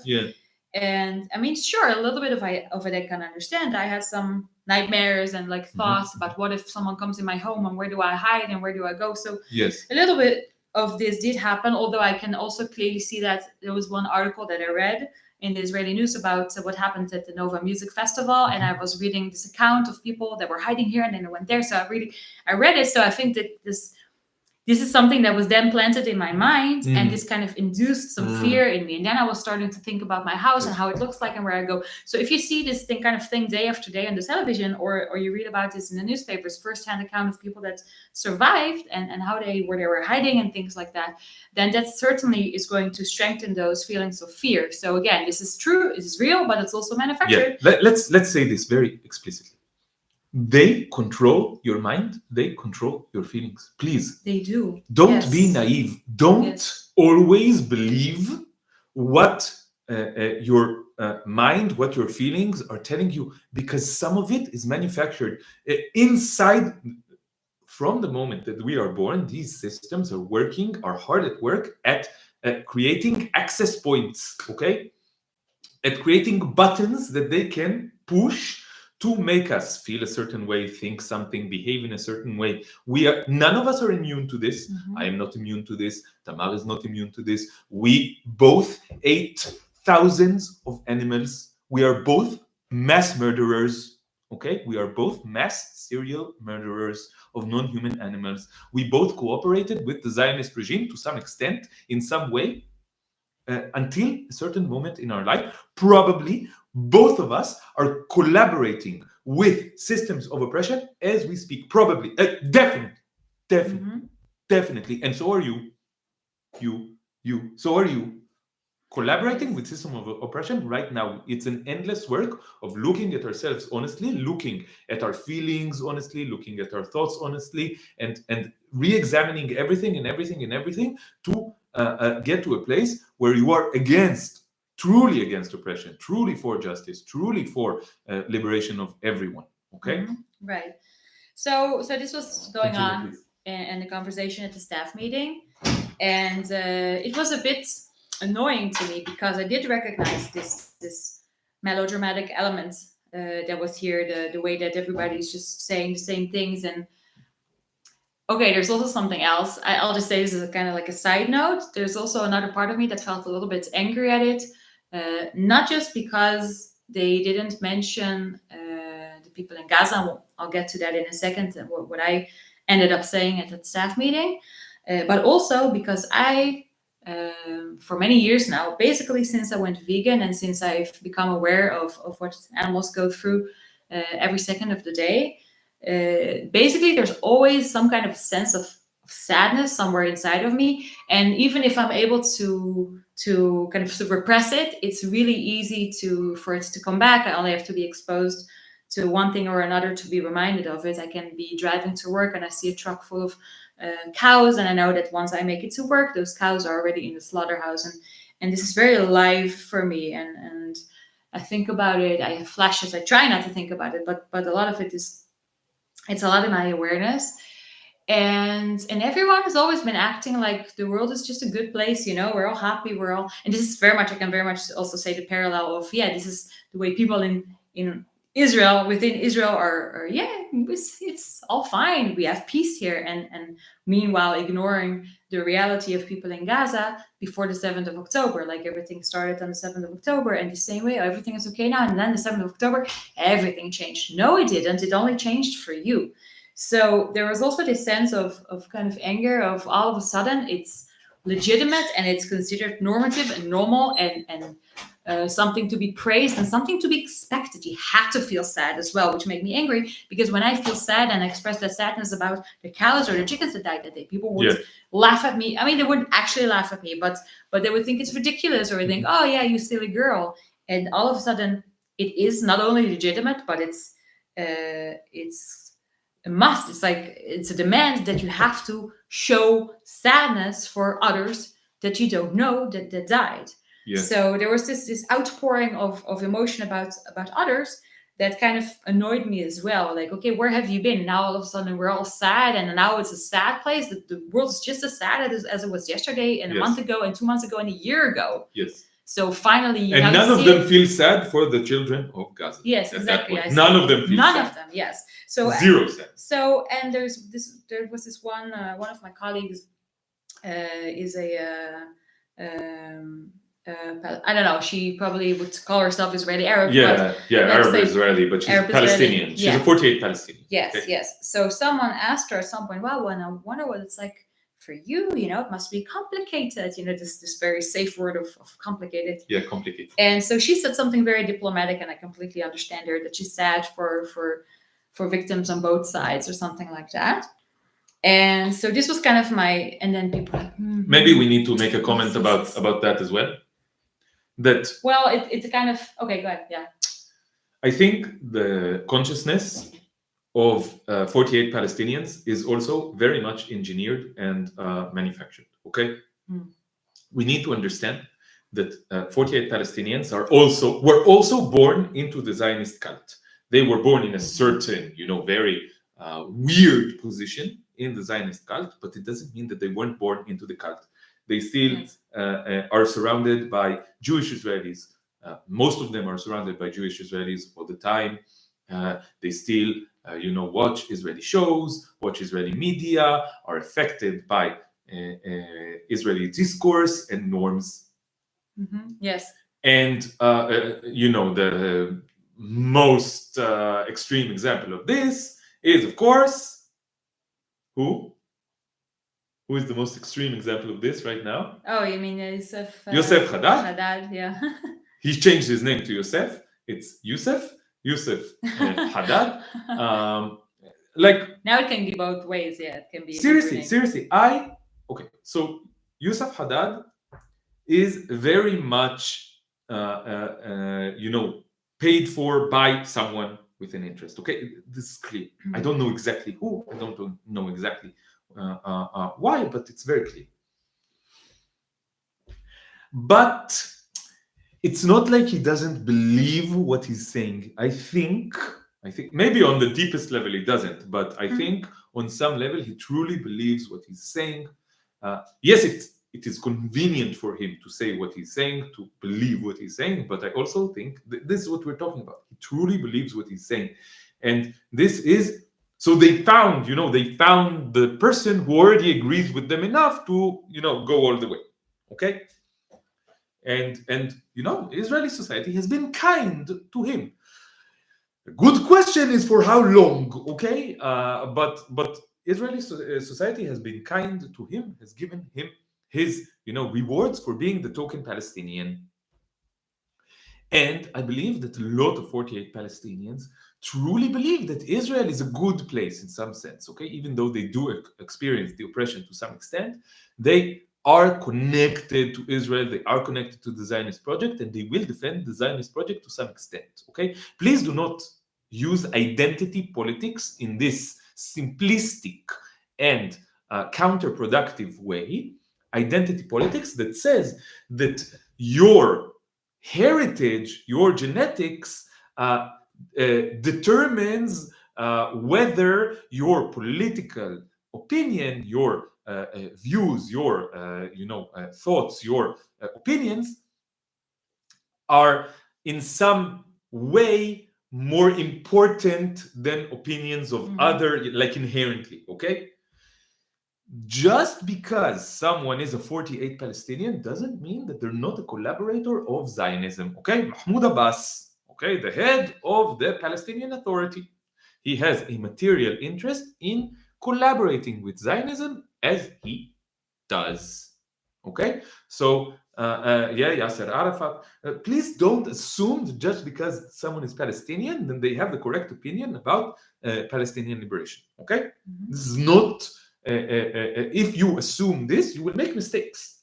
Okay, you will make mistakes, and you will find yourself collaborating with the Zionist regime, with the interest of the Zionist regime.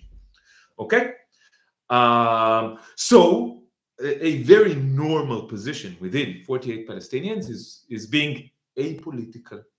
No, I don't care about this. I just care about people. I care about life. Just very positions that are very diluted from any meaningful statements, okay? Because that's the way that they can manage living inside Israeli society as Palestinians, okay?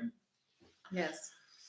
Okay, so now continue the story. So her saying that was for me kind of my in to start talking as well, especially since I saw the hypocritical, I think, reaction where people are like and it gave them I think it kind of gave them this confirmation. Oh, look at us not being racist. Look at us. We're really accepting and liberal here, and accepting and holding all different opinions. Yes. So this is when I said that that this is, although this is true, and this is something that's not been said really by anyone else, even having sadness about the people, the innocents dying in Gaza, but that I want to say more than that it's wrong what's being done, and that they're killing innocent civilians, and I'm not only saying I'm sad for both sides, I'm saying I'm against what they're doing. And I even said, and now that I'm saying is I feel some kind of fear, because I feel like maybe people are going to not like what I'm saying, but this is for me, this is supposed to be a safe space, and this is for me something that's really important to say, that I feel when we talk about there's this safe space. Did you explain space, that they said that this was a safe space for everyone to express their opinions and no judgment and no yes, and they love this in the world of therapy and therapists. Therapy.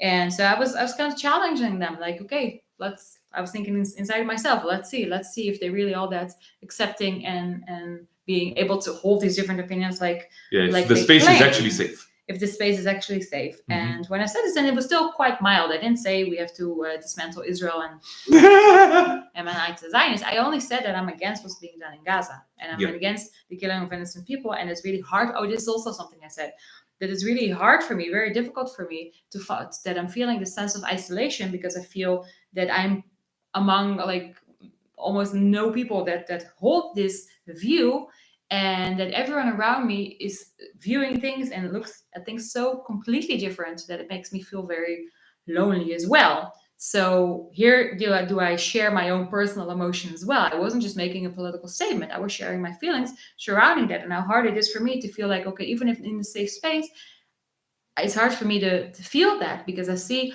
what everybody's talking about, and I have different feelings about different things. Mm-hmm. And so I said that.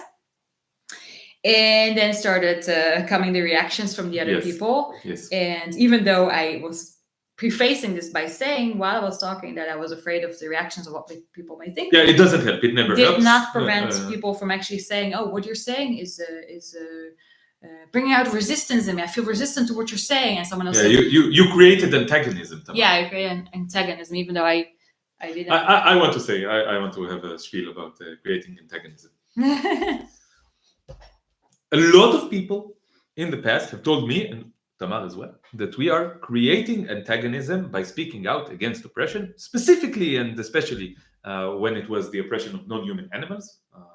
Why are you creating antagonism? Even vegans, even activists for animal liberation, supposed activists for animal liberation, told me that I was creating antagonism and that I should shut up by defending non-human animals, that I should shut up and stop doing it. This is what activists told me. I never ever created antagonism in anyone when I was speaking about this. The antagonism was already there. The antagonism is towards the fact that you, if I'm criticizing you for participating in oppression, the antagonism is against is your own cognitive dissonance. This is what it is. The antagonism that you feel, your own cognitive dissonance. You want to feel like you're a good people, but I'm telling you that you are not doing good actions. I'm not even calling you bad people. I'm describing your actions in a critical way, and this is making you think of yourselves as bad people. And the cognitive dissonance is something that you cannot bear. So you accuse me of creating antagonism, and accusing me of creating antagonism is a tool. You are now servants of the system of oppression. You are now using a tool of the system of oppression that was pushed into your brain as a defense mechanism. Now someone is speaking out for non-human animals. The system is clicking this button that it implanted into your brain, and now you are saying exactly what the system wants to say. You are saying you are creating antagonism, and you are trying to convince me to shut up, which is exactly what the system wants me to do. And just so you know, whenever you tell me that I'm creating antagonism, this creates antagonism within me, antagonism towards the system even more. It awakens the antagonism that I already have towards the system, and it makes me want to speak out more against the system. And this is my oath, that whenever anyone tells me that I'm creating antagonism, I will ramp it up at least one notch. I will create more antagonism. This is my promise to everyone. Yes. So some other reactions. Completely agree. It's like it's not us guilt tripping you; it's you feeling guilt. Yes. So people saying like. All I want to do is just hug the soldiers. I'm only thinking about the soldiers. I'm all kinds of things. They said this in reaction to me, basically echoing what I said and doubling down on it, like saying, yes, I don't care, but it's justified, and I don't want to care.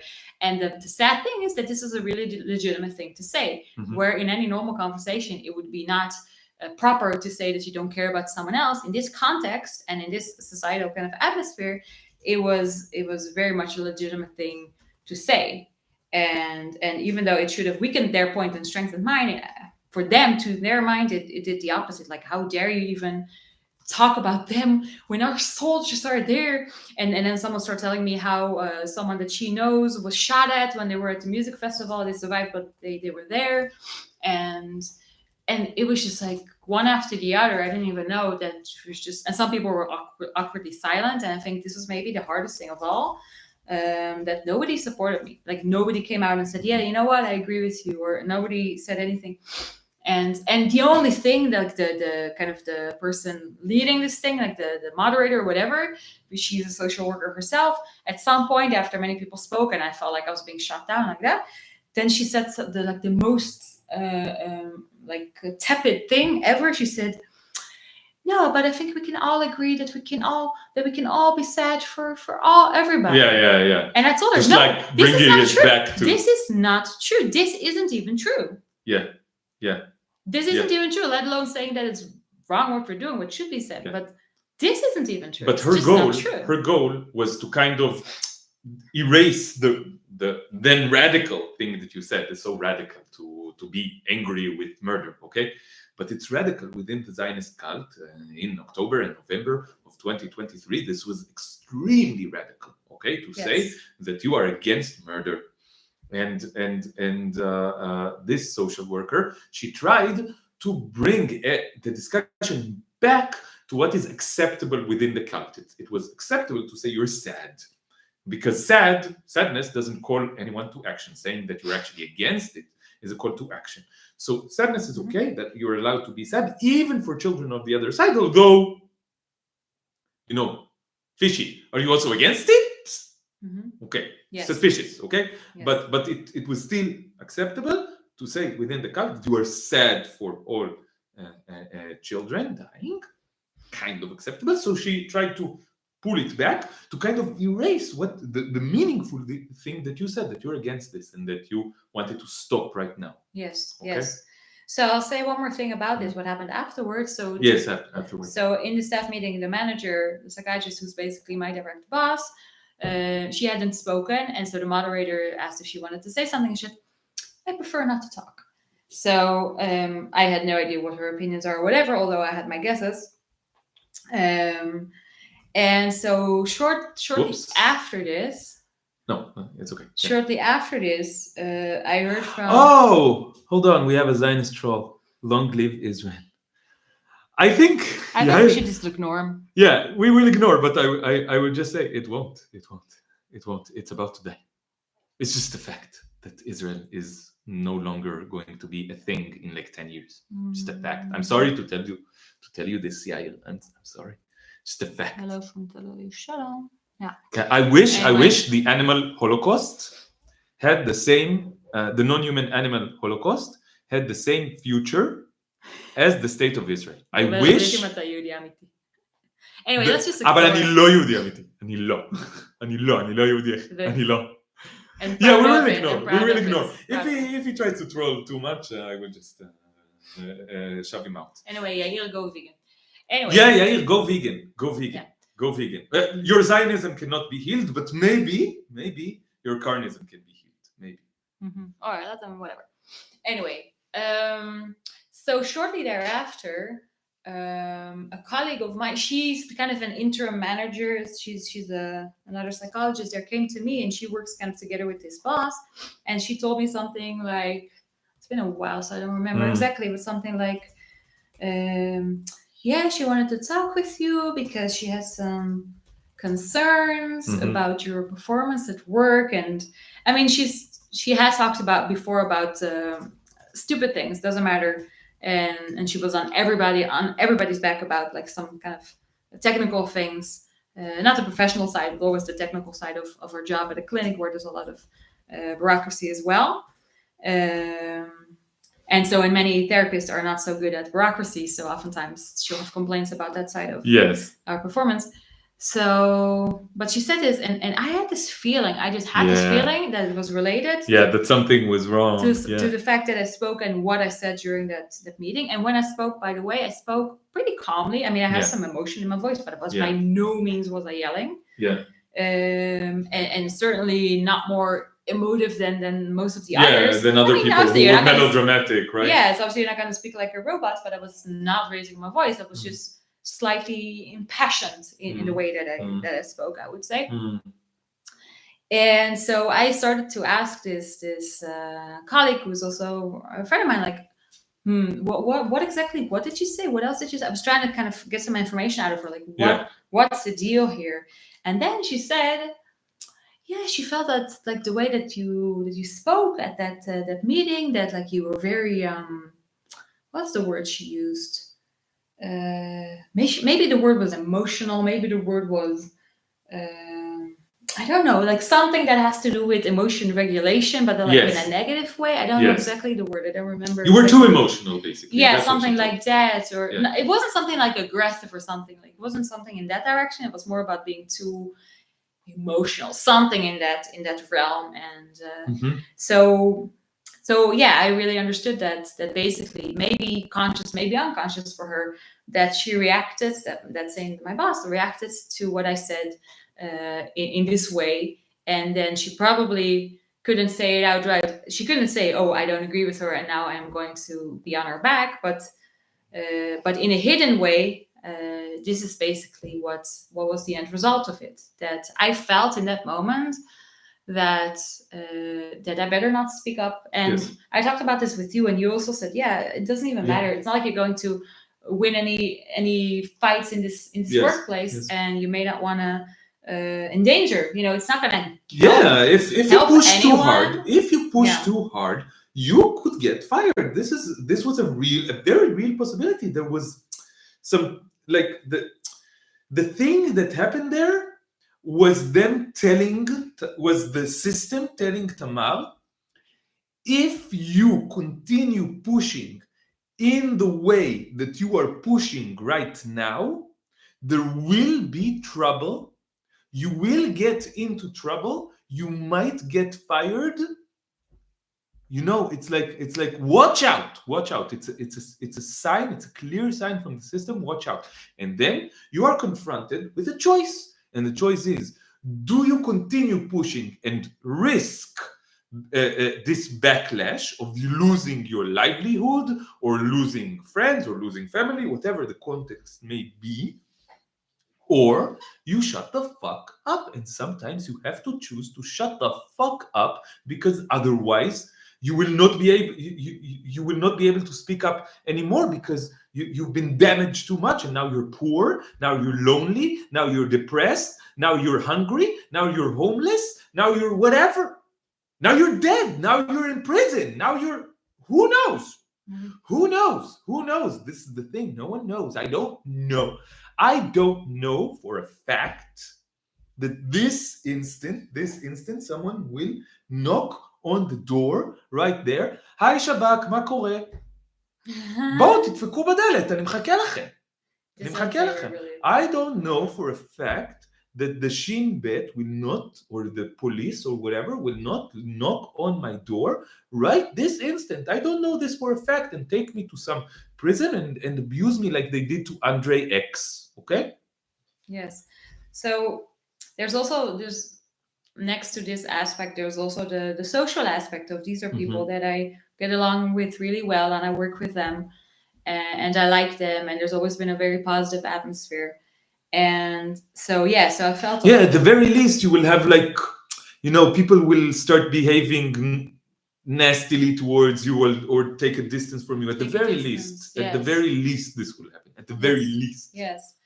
And these are things that affect me on so many levels. It also affected me and my decision to... Oh, look! Yair is living example of carnism, how carnism combines with Zionism. Yes. Okay, I want you to use Yair as an example. Okay? If you are anti-Zionist, but you are still a carnist, look at Yair being a carnist. You don't want to be like Yair. Yeah, look at Yair being a carnist and a Zionist at the same time. Look at how... Same energy. The same energy. This is the energy that you project when you're a carnist. Be smart, be kind, don't be like Yair. Free the animals from Yair. Yeah, free all living beings from such energy. Let this energy not be anymore. Yes, let him go. Yair, please stop. But let's speak to him. Yair, יאיר אחי, אתה עכשיו תומך בשתי שעות במקביל, גם בשואה בעזה וגם בשואה בתעשיות בעלי החיים הלא אנושיים. בתעשיות שמנצלות, מעבידות, זאת עבדות. מה שקורה בתעשיות האלה זאת עבדות של פרות, עבדות של תרנגולות, עבדות של חזירים, עבדות של כבשים, עבדות של עיזים, עבדות של שאר בעלי חיים לא אנושיים, זאת עבדות. ואתה עכשיו תומך בעבדות, יאיר. עוד 50 שנה יזכרו אותך כמו מישהו שגם היה נאצי, כי הוא תמך בשואה של עזה, בזמן שהתרחשה, ויצא נגד מי שמדברים נגד השואה הזאת, וגם עוד סוג של נאצי שהשתתף בשואת בעלי החיים. יזכרו אותך בתור נאצי בריבוע לפחות, ואם אתה תומך בפטריארכיה אז נאצי בשלישית, ואם אתה תומך בקפיטליזם אז נאצי ברביעית. אתה לפחות נאצי ברביעית בהקשר הזה. So let's ignore him now. Okay. Yeah. Please be Nazi to the zeroth power. Please don't be Nazi with anything that you do. Okay? Please don't be a Nazi anytime. Okay. Let's continue. Yes, so This needed to be said in Hebrew as well? Yes. Also, Israelis need to go vegan. That's one less Nazism you're part of. One less. The social part of it, which is probably for me the strongest thing that affects me, and it's in so many small things. It's like, for example, I had this discussion at a group of psychologists in Israel not so long ago, and I don't have to go into all the details now, but I made some comments and like a discussion ensued in which was pretty clear what my opinions are, and then someone was debating with me, obviously a Zionist. And then I saw that person got a few likes, and I just happened to click on it. And then I saw that one of the likes was from someone that I used to know, someone that I used to work with. So this was such a small thing. She was a friend at the time. I mean, we haven't been in touch since, so it's such a seemingly small thing. But it's kind of like a persecutory feeling that there are all these people, and that I don't even know where they are, who they are. It's people from my past. It's people that I kind of acquaintances or whatever. They see these things and they have negative thoughts about me as a result. And these are people that I have like maybe fond memories of, or I have like positive feelings about them. And knowing that by, like, for example, writing on Facebook or saying things, this is what's happening in their brains, in their minds, and people are unfollowing me on Facebook. People are talking about you behind your back. They're talking about you behind your back, and it feels so persecutory in like the social way, and it's such a horrible feeling. And then I'm like, yeah, social fascism works so well. Nobody wants to be an outcast. Nobody wants to be talked about behind her back. Nobody wants people like, oh yeah, she used to be like this, but now she's like that, and now she's crazy or whatever, distancing themselves from you, etc. And so these things happened also with posts on Facebook. Even though it's on Facebook, the people responding to the posts were mostly people that I know in my own personal life. Most of my Facebook friends are my friends. Like, I don't have so many virtual friends that I only know from Facebook. I have a bit more now, but especially then, most of the friends that I have on Facebook, not a large number, are people that I actually know from the past or from the present or whatever. And so a lot of the people responding are people actually from the same vegan activist group, and starting to write just nasty things. I think the nastiest thing, like maybe not objectively, but for me, I don't know, is that I was using my political agenda on the backs of animals. Like, I was using animals to drive my political agenda. Which is so ridiculous. As if being vegan is not, and an activist for animal liberation is not a political agenda. It's a political agenda, but a good one. Yes. And why was this? Because the post that I wrote is a question to my fellow vegans. How can you justify a bombing that kills all these animals as well as humans, obviously humans are which Tamar just thought about in a very honest way. She was like, fuck all these non-human animals, because actually this was actually prompted by the fact that I saw another Facebook post of a cat that was rescued from Gaza, and I'm like, oh wow, it's good that they got. I mean, I know this is Zionist propaganda because they're showing the soldiers rescuing them, but I knew that, and I was like, oh, I was looking at the cat, I'm like, oh wow, such a sweetie, and I'm like, oh my god, all the other cats, oh my god, what happened to them? Like, all of a sudden, like, you have these moments, you know how you know something all the time, but then every now and then just all of a sudden it like hits you. So I had that, and I felt the urge to write a post. I felt like I have to Talk about Yes, this. because our vegan friends were supporting this. They were supporting bombings that were also slaughtering animals. They were And at the same supporting time- non-human animal slaughter. Exactly. And It's at like, the okay, same be time- Zionist, be crazy with your Zionism. Okay, whatever. I can't do anything about it, but you're supposed to be vegan, right? Yeah. You're supposed to be against killing non-human animals, right? Yes. They weren't even against that. They supported that as well. So Tamar wanted to criticize them. And instead of listening to the criticism, they let the system operate them. And they wrote to Tamar the most nasty thing that they could think of, which is that Tamar is now using the animals to say and lying about her intentions. Yeah, like I'm using this, and everyone that, and this is the thing, they know me, and I mean, I think Yes. at least they know anyone you. that knows they me- know you, but the zombie that they become when the Yes. Zionist system takes over their mind is can not. all of a sudden think something They like don't that, know you. like I would ever do that. Like everyone knows that the animal Holocaust is the thing that always will be like the thing that's burning in my heart the most, Yes. more than anything else. Yes. And I always tend to think of non-human animals and humans alike. I just think of it, and yeah, it just saddens me. And just to think of like if there's all these bombings here, and I'm thinking like, what if I die or whatever, right? If this was in Gaza, and like, what about my cats? They would all of a sudden be homeless, and how would they survive? And it would miss me terribly, and they don't understand where their people have gone, and they don't know why they don't have a home anymore. And like it just breaks my heart. It really breaks my heart. So it wasn't, it was a criticism, but it was also like it felt like a plea. I'm like, yes, like, don't you care? And I think a lot of the times also these like emotional pleas are misconstrued as criticism. They think it's like, oh, this person just wants to feel righteous and point the finger. Like they don't even consider the fact that someone can actually care, that maybe it isn't narcissism, maybe it's someone truly does care. So I got all these negative responses to it. And even a post before that I shared about something that was shown on CNN, and like really not writing all that much about it, just showing that someone innocent was just killed, even though he had a white flag. And for me, this was news. I didn't know this happens all the time. So at the time I was like, wow, okay, so I see this happening. People should know about this. But again, all of a sudden I'm being accused of spreading Hamas propaganda, something from CNN. And it's just all these reactions that really, it really surprised me, the fierceness of them. Because I thought, okay, Alon speaks in a very fierce way, so maybe he gets these very fierce reactions because of it. But then when I spoke, and in my own different way, and especially back then, I wasn't at all where I am right now in terms of the way that I look at the Zionist projects in general. But just merely this kind of this bombing and this killing that you see in front of your eyes. Yeah, just speaking up against it very simply. And the fierceness of the reactions that I got, it really surprised me, and it really made me like not want to share it anymore, because I felt like, just if I continue like this, I'm gonna be all alone. Yes. And I feel like shame again. The shame, it comes back. I'm imagining, like for example, Facebook, because they put something out there like to the public, so to speak, who will see this, and maybe this person will see it, and that person will see it, and I don't want that person to see it because I want them to like me. And and it's such a strong thing. So one example of where I did speak out is a conference that I attended. But Tamar, yeah, we've been speaking for over 2 hours, okay? Yes. It's getting late and I'm tired. So here's my suggestion. There are many stories that we can tell you, and there are many more stories that I want to tell you together with Tamar.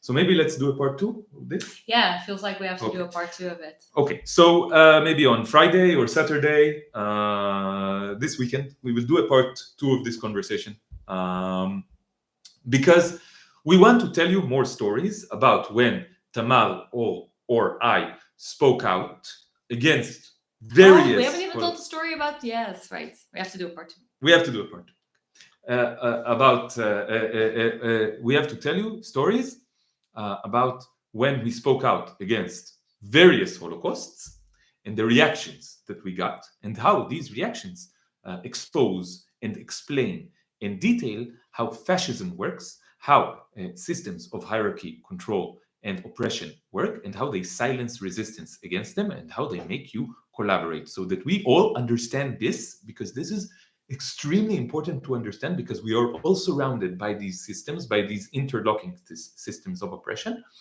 and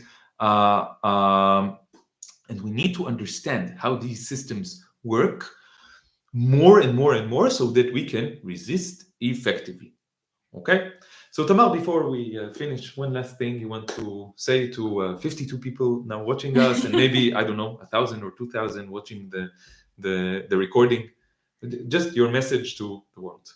For now, message you to can the world. you Yeah, can let's have let's you can make have, it grander so that I can yeah. come up with I the think ultimate thing make to it say. grand. Why not? Yes. Make it grand. No, I actually wanted to say something that isn't so grand. I mean, Okay. but that this is right now. This is another example of exactly the kind of thing that we're talking about. That it's not my natural tendency or my personality to put myself out there or to talk in front of people or even to talk about things like this at all. Like I don't. It's not that I like it. It's not driven by by ego or something by loving or liking it. It's just more something that's driven by if you care about something you want to do something about it. Yes. But this feeling that I have even when speaking now and thinking, oh, who will watch it, it really shows the barriers to doing that. And this is really my main message, the main thing that I really wanted to talk about, that it's really hard to understand, I think, if you're not inside of it, just how immense those social pressures are, and that this is really the number And how one effective they are. the number one reason that people participate and or stay silent in the face of horrific things. And this is how it works. And you have to do a lot of work to overcome that, or you have to be a very special person to begin with to overcome these pressures and to be the exception and to stand up against something that everybody around you supports. So be the exception to the rule. Yes, I agree. Be the exception to the rule. Step out of your comfort zone. And the best reason to step out of your comfort zone is to resist systems of oppression, hierarchy, and control. Okay? Step out of your comfort zone to resist. So thank you so much, Tamar, for doing this. Thank you for encouraging me and helping me. Yeah, it took a lot of work that you didn't see off screen to push Tamar metaphorically and physically to do this thing, this live session, and I think it was wonderful. I think it's good that the world can hear you speak about the things that you care about, because your honesty, your directness, your kindness, your intelligence, your deepness, and just your heart. It is something that I want more and more and more and more people in the world to be exposed to and to be affected by. The more people listen to you, the better the world will be. The more people behave like you, the better the world will be. So this is why I want you to be more outspoken. This is why I want us to continue doing this and to continue sharing the thoughts that we have, so that people can understand the world better, can understand how to resist oppression better, and can make better choices. So thank you so much for helping with this. Okay, and thank you to everyone who listened to us. So we will do another live session, a continuation of this discussion, where we tell more juicy stories about fascism, stories that could become a movie if someone. Yes, the main story is yet to come that you wanted to talk about the family. Yeah, dinner. I want to talk about what happened in the family dinner on Friday, about what happened in the conference that you went to, which was also crazy, one of the craziest stories that I ever heard. What happened between us and vegan Zionists, all these stories and more that we can. You're doing a good promo. Of. Yeah. I'm trying to encourage people to join us. Part 2, yeah. Friday. Yeah, Friday, I think. Friday afternoon, Palestine time. If we can't make it, then Saturday afternoon, Palestine time. Please join us. It's going to be at least as interesting as this conversation was, and I hope it was. So thank you for joining us. Thank you. Have a great evening, and free Palestine, and free all living beings from all oppression. Free everyone. Free everyone. Bye-bye. Bye.